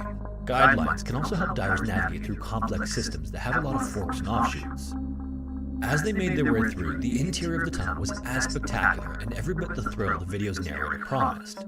When they reached Sioux Sink, they continued on and picked up another guideline that would lead them to their exit at Catfish Hotel. Near the end of the line, however, Billy and Mike stopped as they approached a dark cloud in the distance. Visibility was near 0 ahead, and between sediment suspended in the water and the pitch-black darkness their lights barely penetrated, they weren't sure where they were or where to go. John and Dave arrived soon after and were just as clueless. After sitting there for a moment, Billy decided he'd swim through the silt a bit and see if visibility was any better ahead, but he only got about a body's length from the others before he thought better of it and turned around. Getting lost in silt would be incredibly dangerous. He then pulled out his underwater slate and wrote the word manatee on it, followed by a question mark. Beyond Catfish Hotel is the park's namesake, Manatee Spring, and the waters there are off limits to divers. What Billy believed was that maybe they had accidentally bypassed Catfish Hotel, and that they were in the tunnel heading to Manatee Spring instead. Unbeknownst to them, they were actually 10 to 15 feet from the upline for Catfish Hotel, basically just in reach of it. But since they didn't know that, in their minds with the information they had, they figured they had 2 choices. Either continue into the Forbidden Spring or turn back and try to find what they believed was Catfish Hotel. Based on this false assumption, it seemed as simple as just backtracking to the last sinkhole and surfacing there. Unfortunately, that couldn't have been further from the case. Their traverse dive had just changed to an out and back, and for that type of dive, gas calculations are a little bit different. On an out and back dive, divers need to factor in something called turn pressure, which is the minimum air pressure needed to make it back to where they entered. This is because out and back dives often require divers to swim against the current on the way in or out, and that can have a big impact on the amount of gas a diver should bring. Either way, after making the decision to turn around, John calculated his turn pressure, and he determined they would be cutting it close already. And that was before he felt how strong the current was. Swimming against any current requires more effort than swimming with one, and since more effort raises respiration rate, a diver can burn through an air supply far more quickly. And that is exactly what all of them were doing as they fought for every bit of forward progress. John's concern immediately grew as his breathing rate skyrocketed. He even grabbed hold of the guideline and pulled himself forward hand over hand to keep moving. But either way, with every foot of distance, they burned through their precious air supply. Thankfully though, shortly afterward, he reached the upline for Sioux Sink and he saw Billy ascending toward the surface ahead of him. Then he looked back and saw Mike and Dave making progress behind him. He then flashed an OK signal to them and he received one back. Then, thinking he didn't have much time to spare, he grabbed the upline and started his own ascent. Right at noon, Billy broke the surface and 5 minutes later, so did John. Both of Billy's tanks had just less than half their air supply remaining and only one of John's tanks was lower than Billy's. As they were checking this, they both knew they escaped what could have been a bad situation, but they still reserved any feeling of relief as they waited for the other two to surface, knowing that their tanks would likely be lower than their own. Then, when several minutes went by with no sign of Mike and Dave, John got his cell phone and called emergency services. Meanwhile, in the tunnel, Mike and Dave actually missed the upline for Sioux Sink and instead continued on toward their starting point, Friedman Sink. When Mike reached the uphill portion of that stretch of tunnel, he turned to check on Dave and saw his light wasn't far behind. Then when he reached the Friedman Sink upline, he immediately started ascending, believing that his father would be right behind him. He then broke the surface right at 12:20, and when he checked his tank pressure, he was alarmed to find one of his tanks completely empty and the other almost empty. By then, his father, who should have been right behind him, had been in the cave the longest of the four and still hadn't broken the surface at any of the sinkholes. 40 minutes later, just before 1 o'clock, emergency divers arrived, and by then it was clear what had happened. They then descended into the cave to look for Dave, and when they reached downstream of Friedman Sink, they found Dave's camera on the floor of the cave with its floodlights still glowing. Later, 2 divers from the International Underwater Cave Rescue and Recovery Team showed up and began a sweep of the cave system. Finally, they found Dave floating midway through the uphill section near Friedman Sink. His air tanks had long been empty. In a later investigation by the National Speleological Society, it was determined that there were multiple events and circumstances that contributed to the loss. Importantly, they emphatically stated that the decision by all 4 of them to perform that particular dive in the first place is what doomed Dave. The current that runs through the Manatee Springs cave system makes it a siphon. Combine that with the traverse-style dive and you have conditions that would challenge even fully certified divers. One of the biggest problems the NSS also pointed out is that the divers didn't know about the high current and that their starting point set them up for failure. By entering Friedman Sink and swimming downstream, any need to turn around put them at risk of running out of air. Beyond that though, that's a factor that never should have come into play in the first place. Manatee Springs State Park has 2 main policies regarding diving.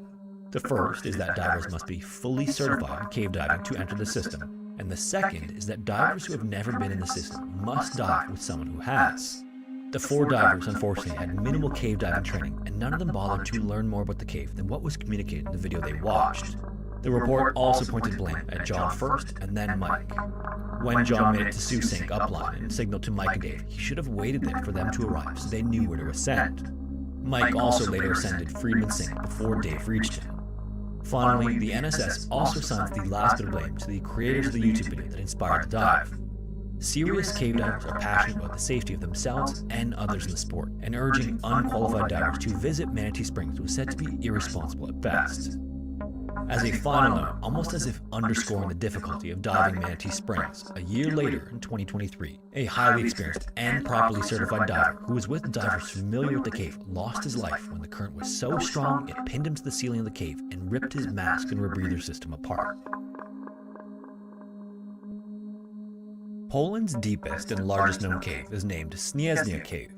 Its full name in Polish translates to Great Snowy Cave, and it's mainly located on the northern. Oh, Young Jeezy, bro. I love it. Yeah. Running on the take, money's on the floor, a fresh shot of vodka, okay, and some more, and I love it. Yeah, yeah, and I love it.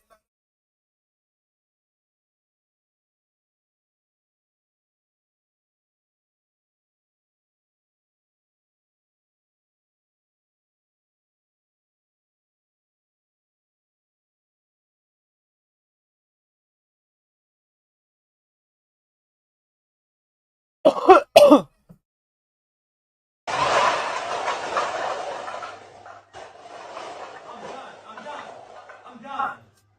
I broke up with you.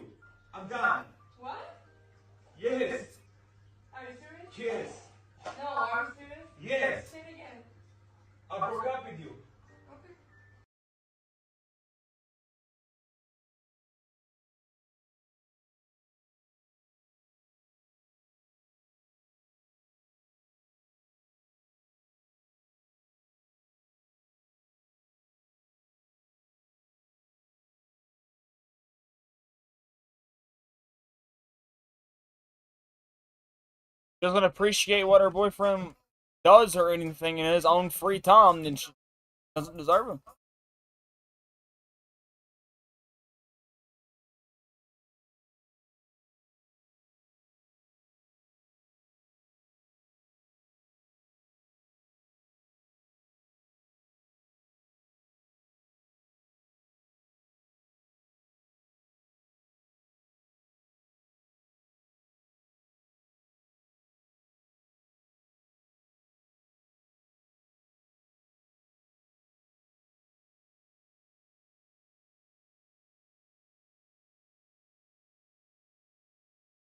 Definitely walked.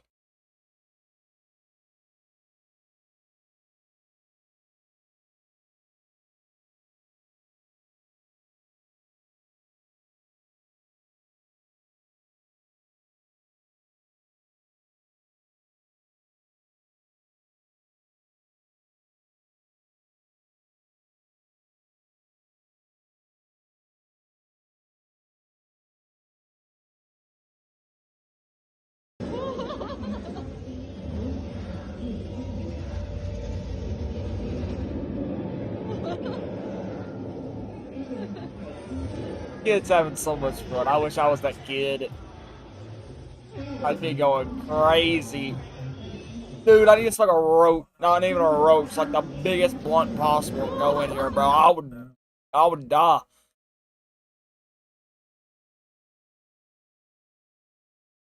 I don't know if I could watch it for hours, but I could definitely live there.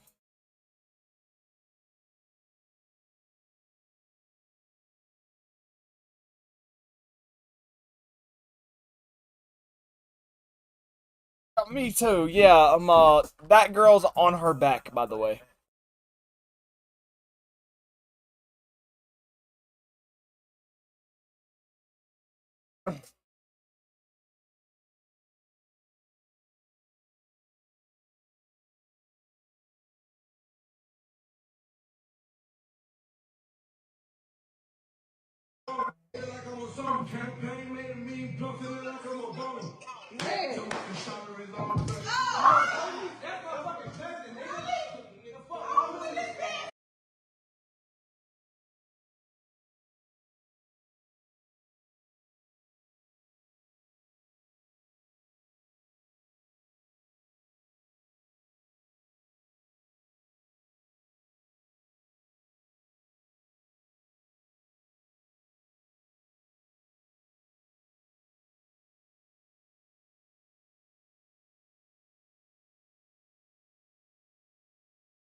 I don't know. Somebody made one about Tony?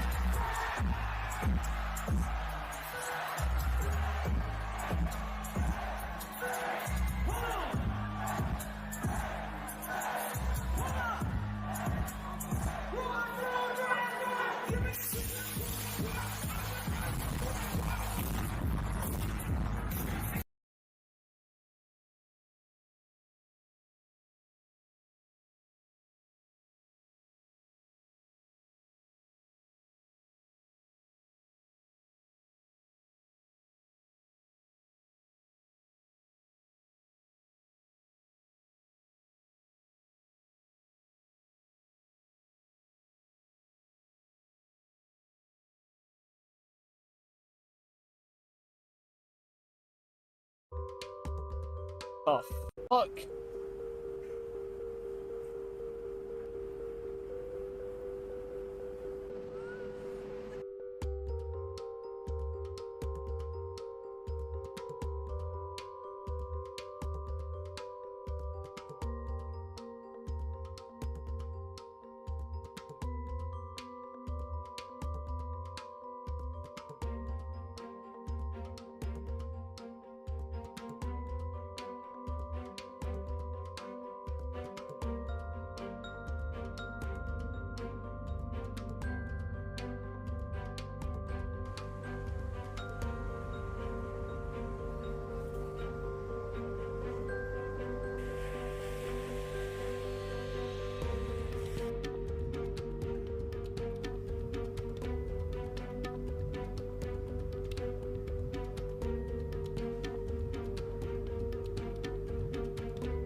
Why are these the hidden replies?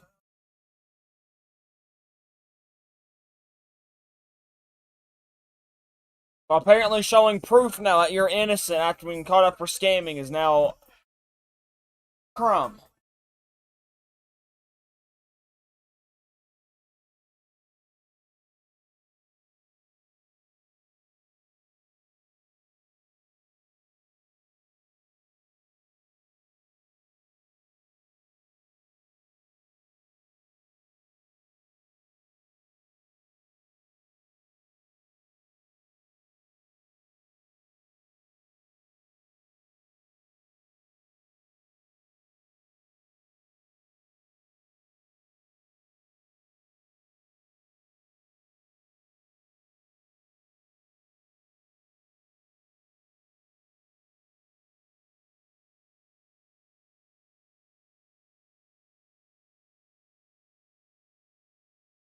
Not gonna lie, after seeing the trailer for this movie, I actually got hyped about it.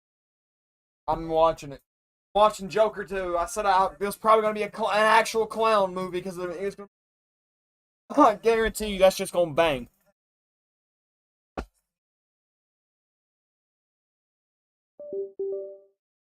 Oh no, Ricky! You're disabled! That's the weirdest thing I've seen!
He's the future of the business.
They made them too small. Now they too big.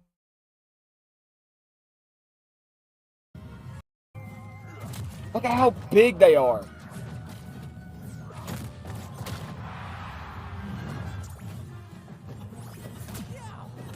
The gameplay feels so sluggish.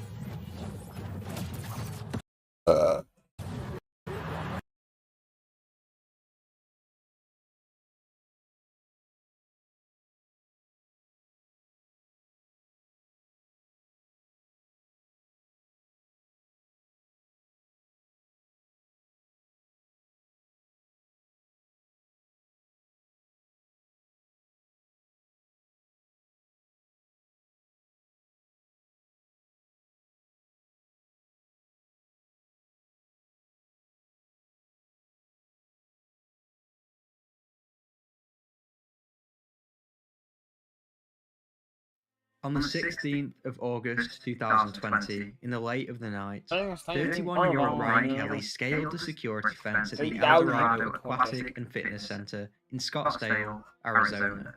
This outdoor water park features 13 different pools, a fitness center, and 2 large water slides. No one really knew why Ryan did this. It was completely out of character and bizarre to his family. After climbing the fence, Ryan spent some time swimming, and after swimming, decided to go on one of the slides. It still isn't quite clear what happened next, but Ryan somehow managed to climb into a support pipe which was used to support one of the circular slides. Detective Brian Reynolds said, "It wasn't an easy feat. The fireball, bro. Is this the fireball I'm thinking of that goes like this? Or is it the one that goes like that? Which one? There's a fireball that's always at a lot of the fairs around where I'm at. It's called Fireball. And it's not one of those big ones that swing off like the double ended and then it's like, you know, the circle. Like the one in the background right here. It's not like that. It's not like the one in the background there. What the fireball is around me is it's a continuous loop. Right? It's a loop with just a regular roller coaster car. And it will slowly pick up speed until you go around it like 8 times, like 20 seconds. I'm picking up speed until you start going around and around and around the loop over and over again. and then you'll go around it 1 or 2 more times. More than likely, it's only going to be once, and then it'll start to slow down. It'll start to do this right here, and then it'll slowly slow down to a stop. It's a really cool ride. They maintain it really well. I've went on it almost every time I've went, and I've never felt any bumps or anything unusual.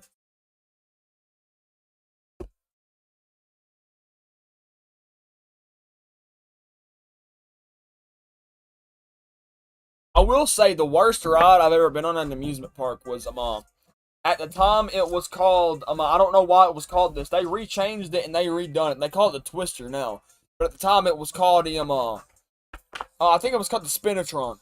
If I'm not mistaken. They've redone it all. It's way better now, but it was called the Spinatron if I'm not mistaken. And it's like this right here, it's like this and it spins. Right, it spins across the axis, right? Just keeps on going up and down slowly. It's a dizzy ride. It's supposed to make you very dizzy, go very fast, and speed. That's what it done. But the intensity of this one, and the lack of, safety and straps and stuff to hold you down to the seat, made it to where the person I rode with, we was taking turns crushing each other. I nearly lost my phone. I was bouncing around the seat the entire time, slamming into everything. When I got off, I was in actual pain. My knees hurt from being slammed, my ribs, my back, my neck. I was whipped. I had bruises all over this side of my body the next day. This side of my body was cushioned because I was slamming my friend. That's probably the worst thing I've experienced on any type of amusement park ride. 1999, in Columbus, Ohio. Tyler was an avid Manchester United fan and was liked by pretty much everyone who met him.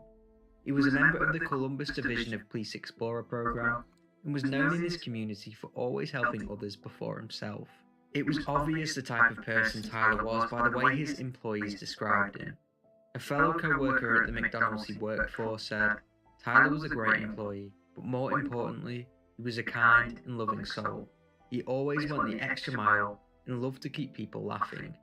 It was at this job Tyler met his girlfriend Kezia Lewis, in which both parties fell madly in love with each other.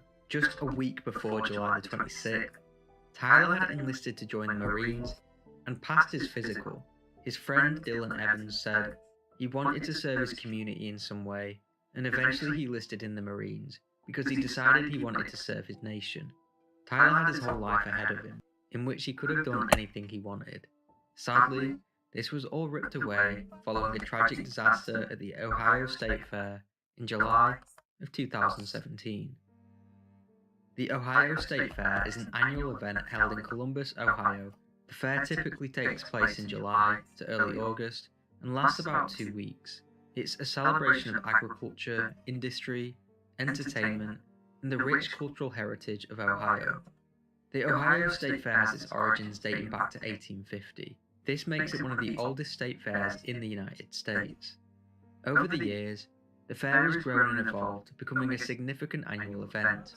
It has become a cherished tradition for people of Ohio and visitors, celebrating the state's history, heritage, and progress. The addition of amusement rides to the Ohio State Fair likely occurred gradually over the years as the fair evolved and modernised. Today, the fair features a diverse range of amusement rides to cater to fairgoers of all ages. The specific line of rides can vary from year to year as new attractions are introduced and older ones may be retired. The fair has the typical rides you'd expect, such as roller coasters, Ferris wheels and carousels, and in 2017, one such ride featured at the show that year was the intimidating Fireball. The Fireball ride, originally named the Afterburner, was designed by Dutch company KMG in 1998. Since its debut, the ride has become one of the most popular and spectacular rides that a fairground can offer. The Fireball is a type of amusement ride known as a pendulum or swinging ship ride. It is designed to simulate the sensation of swinging back and forth on a ship's deck. The ride consists of a large, boat-shaped gondola that is suspended from a tall support structure by a swinging arm. Riders sit in rows facing each other across the gondola. The ride's structure consists of 4 substantial supports that uphold a central hub at its pinnacle. These supports are affixed to 2 trailers housing water tanks, serving as stabilizing weights for the ride. From the hub is a swing arm attached to a wheel. The claw mechanism features 6 arms, to each of which gondolas are fastened. Each gondola accommodates 4 seats, meaning the ride has a capacity of 24 passengers. The safety restraint for the ride includes a large, over-the-shoulder harness to hold occupants in place. The claw rotates while the swing goes up to 65 feet high at a 120-degree angle. Following the ride's triumph, numerous other companies swiftly developed their own renditions of the fireball. These would all come into scrutiny after the horrific event that happened on July 26, 2017. A year before the incident, in October 2016, the fireball had its annual inspection at the Coastal Carolina Fair. According to reports, this was an ultrasonic inspection of the gondola pins, and no defects were found. On the morning of the 26th of July, the ride had a routine standard inspection, which again, it passed. That day, Tyler, along with his girlfriend Kezia Lewis, attended the Ohio State Fair after a difficult day for Kezia, who had just attended her grandfather's funeral. It was opening day of the fair, and they went to take their mind off things and enjoy themselves, which they had been doing. It was now getting into the early evening, and around 7:15 p.m, Tyler and Kezia boarded the fireball, unbeknownst of the horror that was about to occur. The two got on and were fastened in by an operator. The ride then began and started to swing back and forth. At approximately 7:20 p.m, something went horribly wrong. While swinging back and forth, the ride suddenly malfunctioned, resulting in one of the passenger seat cars to break off and go plummeting towards the ground. One witness said, "All I remember is hearing the loud crash of the car snapping off the ride and just people screaming and screaming and screaming." Another said, "Next thing you know, there's a big jerk.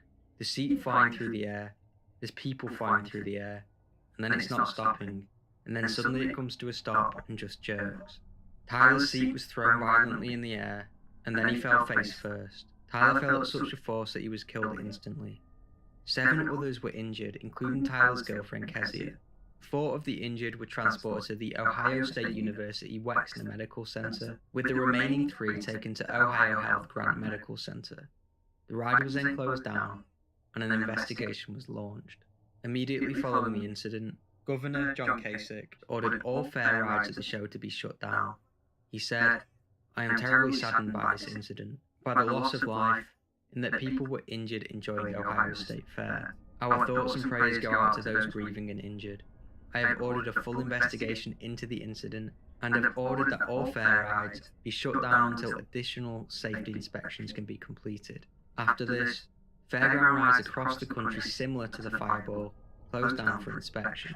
Amusements of America, who are responsible for operating the fair's rides, resumed ride operations and released a statement attributing the accident to the ride itself, rather than errors on the part of operators or inspectors.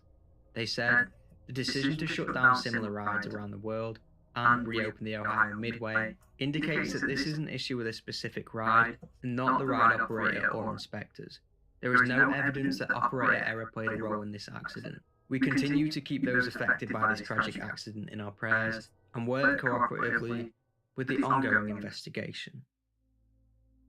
The investigation into the accident involving the fireball found that excessive corrosion on a support beam was the primary cause of the catastrophic failure that led to the accident. The corroded beam eventually gave way under the stress of the ride's operation, resulting in the tragic disaster. Led by experts in engineering and amusement ride safety, the investigation determined that the corrosion had severely compromised the ride's structure, resulting in failure. This led to the detachment of Tyler's seat and ultimately his death. As a result of the investigation, there was a heightened focus on safety regulations, inspections, and maintenance procedures for amusement rides across the industry. One former worker at the fair who chose to remain anonymous claimed that they had countless issues with the fireball leading up to Tyler's death. Not only did he say that it wasn't inspected properly, but he said that he wouldn't let his own child ride it after years of neglect by park workers. No criminal charges were ever brought against the Ohio State Fair or the ride owners, but Tyler's family did file a wrongful death lawsuit. The family ended up winning the lawsuit and were ultimately awarded $1.2 million. Of the $1.2 million settlement, around $870,000 was divided between the parents, with the remainder covering funeral expenses, attorney fees, and other case-related costs. Kezia, Tyler's girlfriend, woke up in hospital days later. Tragically, her mother had to break the news to her daughter that her boyfriend was dead. Her mother said she kept asking for her boyfriend, and I had to tell her he was the one who was deceased. She underwent 2 operations after damaging her pelvis, ankles, and ribs. Although she spent a lot of time in a wheelchair, even being told that she may never walk again, she went on to make a full recovery and graduated from university this year. After his death, Tyler's mother led the fight in implementing Tyler's Law, which was a bill designed to strengthen safety inspection standards. She said, "I wish I would have seen his graduation from high school and all the milestones he has missed. A little bit of everything I do is for Tyler, especially all the big things that are fun. Like, I'm going on my first cruise, and it's my first time out of the country, and so I plan on going to see him at his grave beforehand and after to tell him everything about it." The Marine Corps also extended their sympathies to the family and friends of Tyler Jarrell by saying, "Our heartfelt condolences go out to Tyler Jarrell's family and all those affected by his loss. The Marines here are greatly saddened by this tragedy. We are truly proud to have known him as one of the brave few willing to step up and serve his country in the United States Marine Corps." Tyler's funeral was held at Green Lawn Cemetery, which saw hundreds of mourners show up to show tribute to Tyler and his family. Although Tyler's death was absolutely tragic, the implementation of Tyler's Law has no doubt strengthened regulations across Ohio in relation to fairground rides. May he rest in peace. I hope his family, Kezia, and all the other victims that were affected that day are doing much better now. Let me know what you think about this case in the comments below. This is not an AI channel, I do all of this myself, the research, writing, editing, thumbnails, etc. and I upload every Thursday. So if you enjoy my work, make sure to leave a like and subscribe for more content, and I will see you in the next video. Thank you.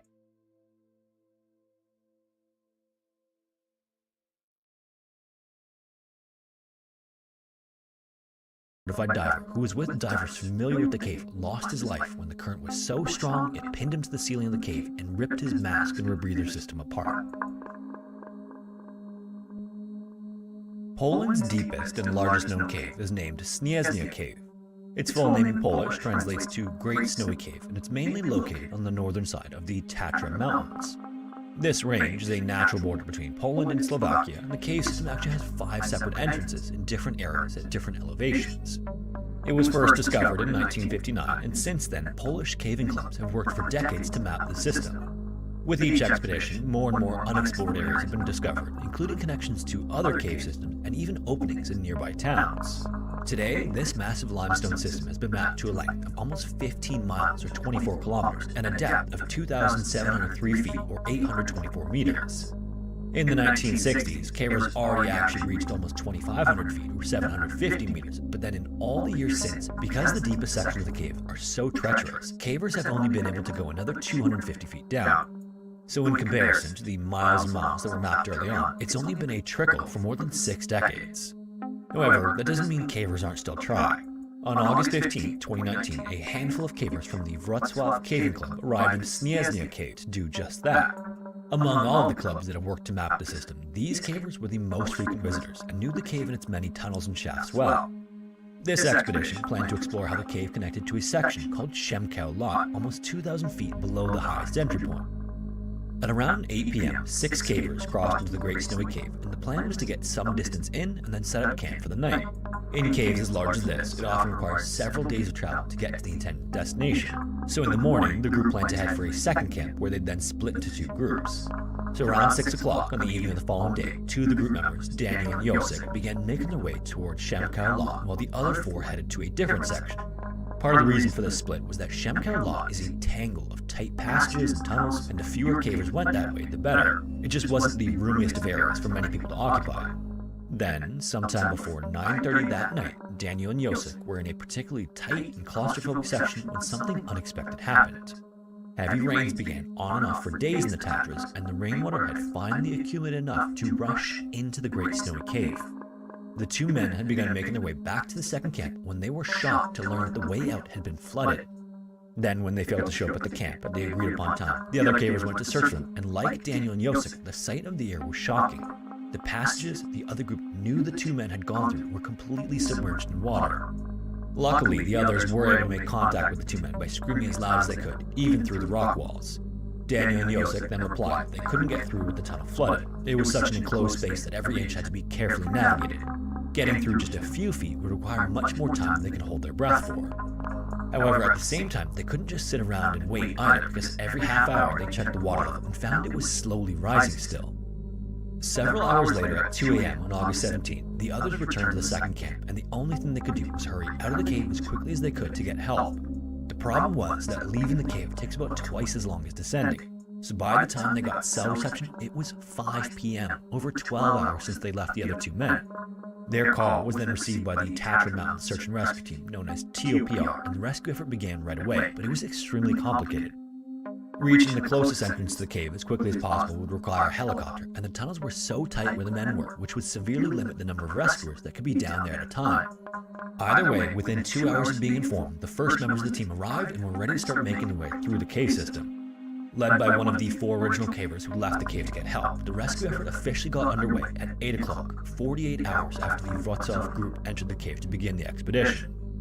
Then, finally, at 3 a.m., so by then, 24 hours after the men were trapped, the team was outside the flooded section and assessing the situation. From what they could tell, there were 2 ways to get to the men. One was the way they went in, which was flooded, and the other was through an area that was always flooded. However, the rescuers determined that sending divers in that way was out of the question. This meant that their only hope of getting them out was the once dry but also extremely tight passage. The approach the team came up with was to use explosives to widen the tunnel, but that would take time the rescuers likely wouldn't have, because in attempting to make voice contact once they got outside the passage, rescuers received no response from the men. The conditions on the other side of the flood were not clear, so not receiving a response was immediately concerning. Whether they were trapped inside the tunnel or a larger dry section within the passage, the two would likely be completely soaked to the bone in freezing cold water. At their depth as well, carbon monoxide levels would also be much higher than above ground. So already by that evening, TOPR officials believed that the men could be in a deep state of hypothermia, and rescuers were barely any closer to them. Each time the rescue team used explosives to widen the tunnels, they'd need to remain outside of the cave for at least 2 or 3 hours for the dust to settle and the smoke to clear. The charges also created even more dangerous carbon monoxide gas, and it just wasn't safe for rescuers to work in those conditions. As for Daniel and Yosek, things weren't looking good as time went forward. Contact still hadn't been made, and in the afternoon of August 19th, the TOPR chief told the media gathered nearby that the chances of survival by that point were extremely thin. The effort to save the men continued regardless, but work had slowed dramatically. Without a way to get bad air out faster after widening the tunnel, every inch seemed to take hours. To solve this, rescuers began constructing a ventilation system on August 20th, but the effect was minimal. In addition, although the walls had been blasted to around 16 feet wide, going from just a few feet wide to 16 meant there was a lot of rock debris that needed to be cleared from the area, which was a challenge in itself. This was in fact so time-consuming that TOPR officials started to reconsider trying to reach the men through the passage that was always flooded, but unfortunately a second assessment proved that it was still too risky. Thankfully though, as it neared 4 o'clock that afternoon, the first major breakthrough came. With much of the passage entrance blown out, Daniel and Yosek's equipment was located by the lead group of rescuers. Among the items were 2 harnesses, some food, and a damaged drill. Then, later that night, the rescue team received their most encouraging yet also most alarming sign since the rescue began. Through the rock, they could hear one of the men snoring, meaning at least one was still alive. Unlike regular snoring though, this sound was more of a gurgling snore and indicated that time was quickly running out. There was no doubt by then that they were in the last throes of hypothermia, and they needed medical attention immediately. As work continued and the first few minutes of August 21st went by, rescuers faced a new problem. Not only had the circumstances and conditions inside the cave made the effort complex and difficult, they had to stop what they were doing for the most unnecessary reason. Unauthorized locals had gotten into the cave to get a better look at the rescue operation. This resulted in the rescue team having to halt the widening of the cave and devote resources to chasing them out. These locals had also gained access through one of the other cave entrances, so more resources were then needed to guard the other ways in. Another 12 hours later, rescuers could feel they were getting close to the men, but based on the noises that were heard the night before, things were not looking good. Then, tragically, from the blasting, the weakened tunnel roof collapsed around the 985-foot or 300-meter mark. It was all but certain by then that there would be no rescue, only the hope of a body recovery eventually. Thankfully, no one was in the area when it happened, but the fall destroyed the ropes that had been rigged and the ventilation system. The entrance to the fissure the men were believed to be in was also completely blocked. But with no other options, the rescuers began removing the fallen rocks in the passage in order to start the process all over again. Finally, at 10 o'clock that night, word made it to leadership outside that visual contact had been made with one of the men. They couldn't reach him yet, but he wasn't moving or responding to the rescuers. It was unclear which of the men it was, but it was clear that he was dead. Then, the next morning, TOPR announced to the media that they were now in a recovery operation under the assumption that both men were dead. The one dead caver they found was lying wedged inside a narrow pipe, which led rescuers to believe that the two men got stuck attempting to rescue themselves and possibly drowned. It was also suggested that the men themselves were obstructing the flow of water so much that it accumulated around them until they were consumed by it. Understandably, the Wrocław Caving Club took exception to the assumption that both men were dead and appealed to the Polish Prime Minister to force TOPR to resume rescue operations, but the decision stood. On August 24th, a piece of cloth was located in the tunnel that was believed to belong to the second caver, who wouldn't be extracted from the cave all the way until September 5th. An autopsy later performed on both men revealed that the men died of hypothermia and did not drown, although obviously neither fate was preferable. On September 17th, the last of the equipment used in the operation was removed from the cave, 1 month to the day Daniel and Josek were reported trapped. If you made it this far, thanks so much for watching. If you have a story suggestion, I'd love to hear it, and you could submit it to the form found in the description. In particular, if you have any caving stories you'd like to see covered, they're getting harder and harder to come by, so any that you know of would be awesome. Thanks again, and hopefully I will see you in the next one.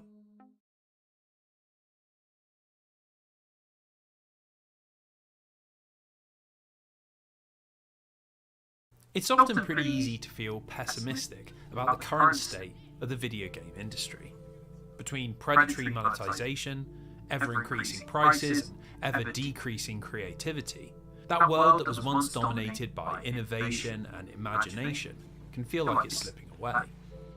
We've swapped out memorable experiences for hyper-engagement, and for an old dog like me, you can sometimes look around and barely recognise the hobby you fell in love with.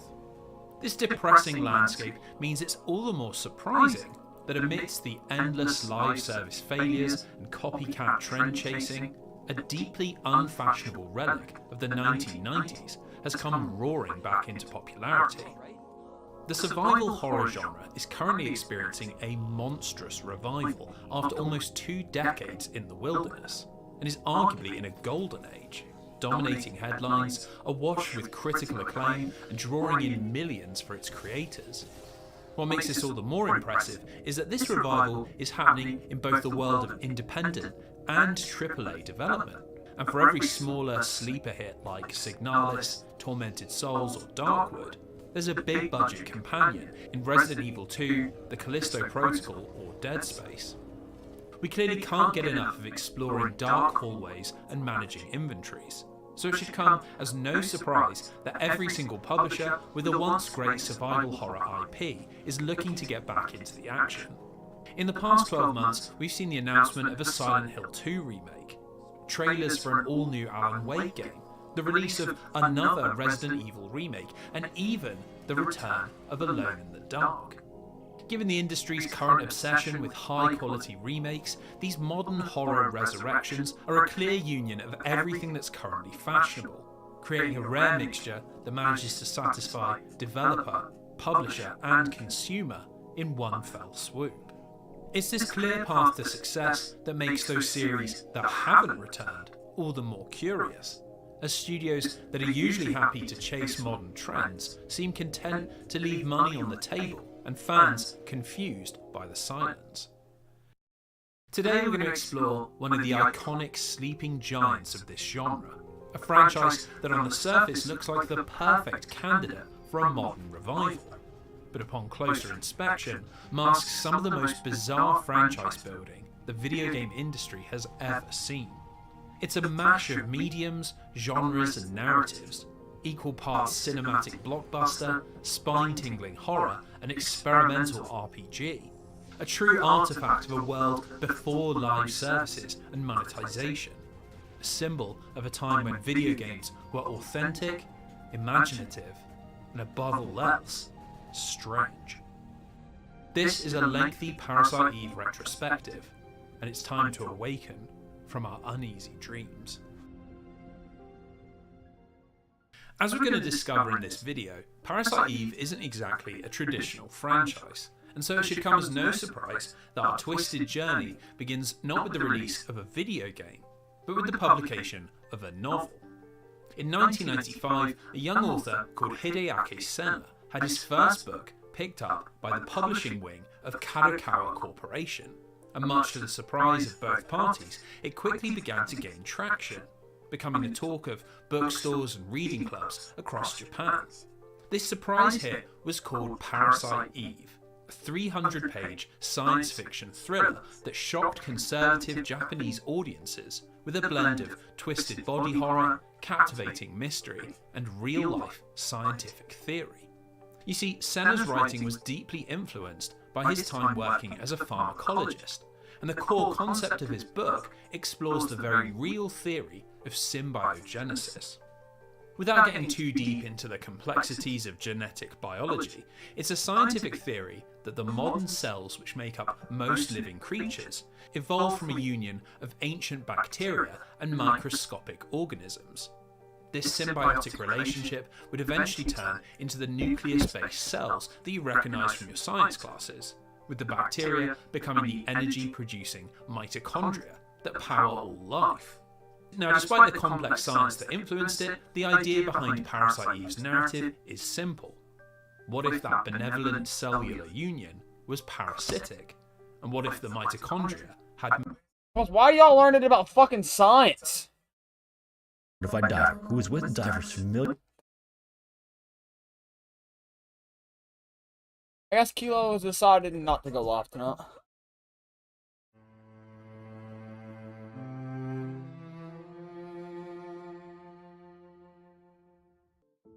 To everyone who knew him, Tyler Jarrell was a promising young man with everything going for him. On July the 26th,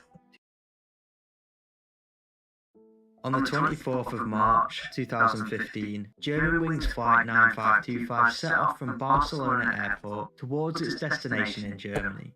With more than 6,000 hours of flight time logged, passengers were in safe hands with the pilot Captain Patrick Sodenheimer in charge. However, his co-pilot, Andreas Lubitz, had other intentions that day, and would go on to cause one of the most horrific disasters in aviation history. What Lubitz did that day would change thousands of lives forever, spark debate surrounding mental health, and change aviation safety laws.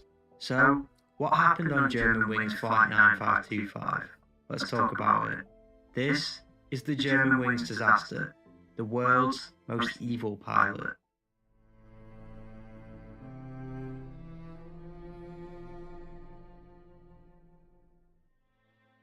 To understand this story, we first need to look at who Andreas was and what led him to commit his horrific actions.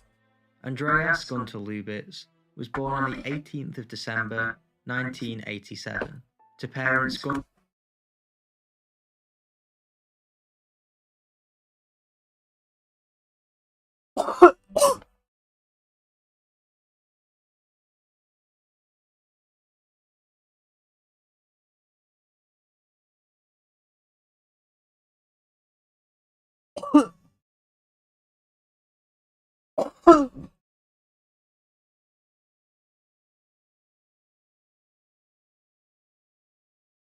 What do we do, man? Well, chill out to this for a little bit longer. I think one more hint, I'll pop in this nicotine thing. His father was a wealthy businessman, meaning Andreas grew up in an affluent suburban town with his younger brother. He appeared to have a normal childhood and was described as a good kid from a good family. From a young age, his friends described him as being a fanatic about flying. One of his friends said his room was plastered with pictures of planes and the Lufthansa logo everywhere. Pictures of old planes, new planes, the largest planes, everywhere you could see aviation stuff, even over his bed. After turning 14, Andreas joined a local flying club known as the Luftfarts Club Westerwald, and by the age of 15, he could fly a glider on his own. When he was of age, Lubitz gained his commercial license to fly planes and applied for a job at German-owned Lufthansa Airways. He was ecstatic when he got the job, and all of his hard work since the age of 14 was looking like it was paying off. He enrolled in their flight training school and got to work. On the outside looking in, life was good for Lubitz, and while outwardly seen as a cheerful and dedicated person, he harboured inner struggles that he hid from most of his peers. The first signs of his inner struggles was partway through his training at Lufthansa. In 2009, he suffered what was described as a serious depressive episode and had to receive counselling in order to keep training. One source on the inside said, during his training at Lufthansa Flight School, Andreas was listed as unsuitable for flight duties because he spent 1.5 years in psychological treatment, and so he had to repeat courses. Despite this, he eventually continued with his training and passed easily. He passed in 2010 and landed a job as a cabin steward, a job he found demeaning due to his passion for being a pilot. Outside of work, Lubitz was a keen runner and was often seen jogging around his hometown. During his time as a steward, he took many days off with sick leave. In 2013, things began to turn around for Lubitz. A pilot vacancy appeared at Lufthansa's sister company Germanwings, which is a budget airline that flies over Europe. He got the job as a pilot, and leading up to that fateful day, had clocked 630 hours of flying. He also underwent regular security checks and passed them all. During his time as a pilot, Lubitz was taking medication for insomnia and mental health struggles, but he never disclosed them to his work in fears that he would be fired. To his colleagues, he seemed very happy and enthusiastic about his career. They never could have known what he was about to do. That morning, on the 24th of March 2015, the Germanwings flight 4U9525 embarked from Barcelona to Dusseldorf. Before they took off, checks were done on the plane, and it was deemed safe. They set off at 8:55 AM and were flying at an altitude of around 38,000 feet, but air traffic control were unable to make contact with Lubitz, or the pilot in charge. This is because at approximately 9:45 AM, Captain Sondenheimer left the cockpit to use the toilet. Once out of the cockpit, Lubitz decided to pull the latch on the door and lock himself in. Then, the plane started descending rapidly, with no explanation. Obviously startled by this, Captain Sondenheimer returned to the cockpit to find himself locked out. Due to no contact, air traffic control issued a distress phase, but there was still no communication from the cockpit to air traffic control. Captain Sondenheimer began banging on the door, screaming at Lubitz to let him in, but there was no response. Passengers were heard screaming. It is confirmed that Lubitz was conscious and breathing during this. Sondenheimer then tried desperately to break down the door, and could be heard screaming, "Open the goddamn door," but it was too late. Just before 10 AM, the plane crashed into the French province Alps, around 3 kilometers from the settlement of La Vernet. The aircraft was traveling at a speed of 435 miles per hour. Lubitz, along with the other 149 people on board, were killed on impact. It was quickly reported that there had been a plane crash in the Alps, and emergency personnel rushed to the scene. Once they had arrived, it was confirmed that there were no survivors. Rice Robin, who was one of the first to arrive on the scene, said, "We saw an aircraft that had literally been ripped apart. The bodies are in a state of destruction. There is not one intact piece of wing or fuselage." Alrighty, so we've been on here for fucking 2 fucking hours. I'm gonna do. Yeah, Tom. 37. 20 minutes. I'm gonna decide what we're gonna be doing tonight. We're gonna stream till about 5. And then I'm gonna get off some sleep. Tomorrow's a sober day. Making sure. I'm tired of it. I'm that tired of it. I don't want it. But at the same time, I'm a stoner, so I'm not gonna throw it away. I'm gonna smoke it. Now on though, if I get a brand like this, I'm gonna just give it to my mom or somebody and tell them to go sell it to the local crackheads. Because I don't want it. I'll tell her to mark it up by $10 because I know people that would literally buy it for 35. Oh, I could probably sell what's. Look at this.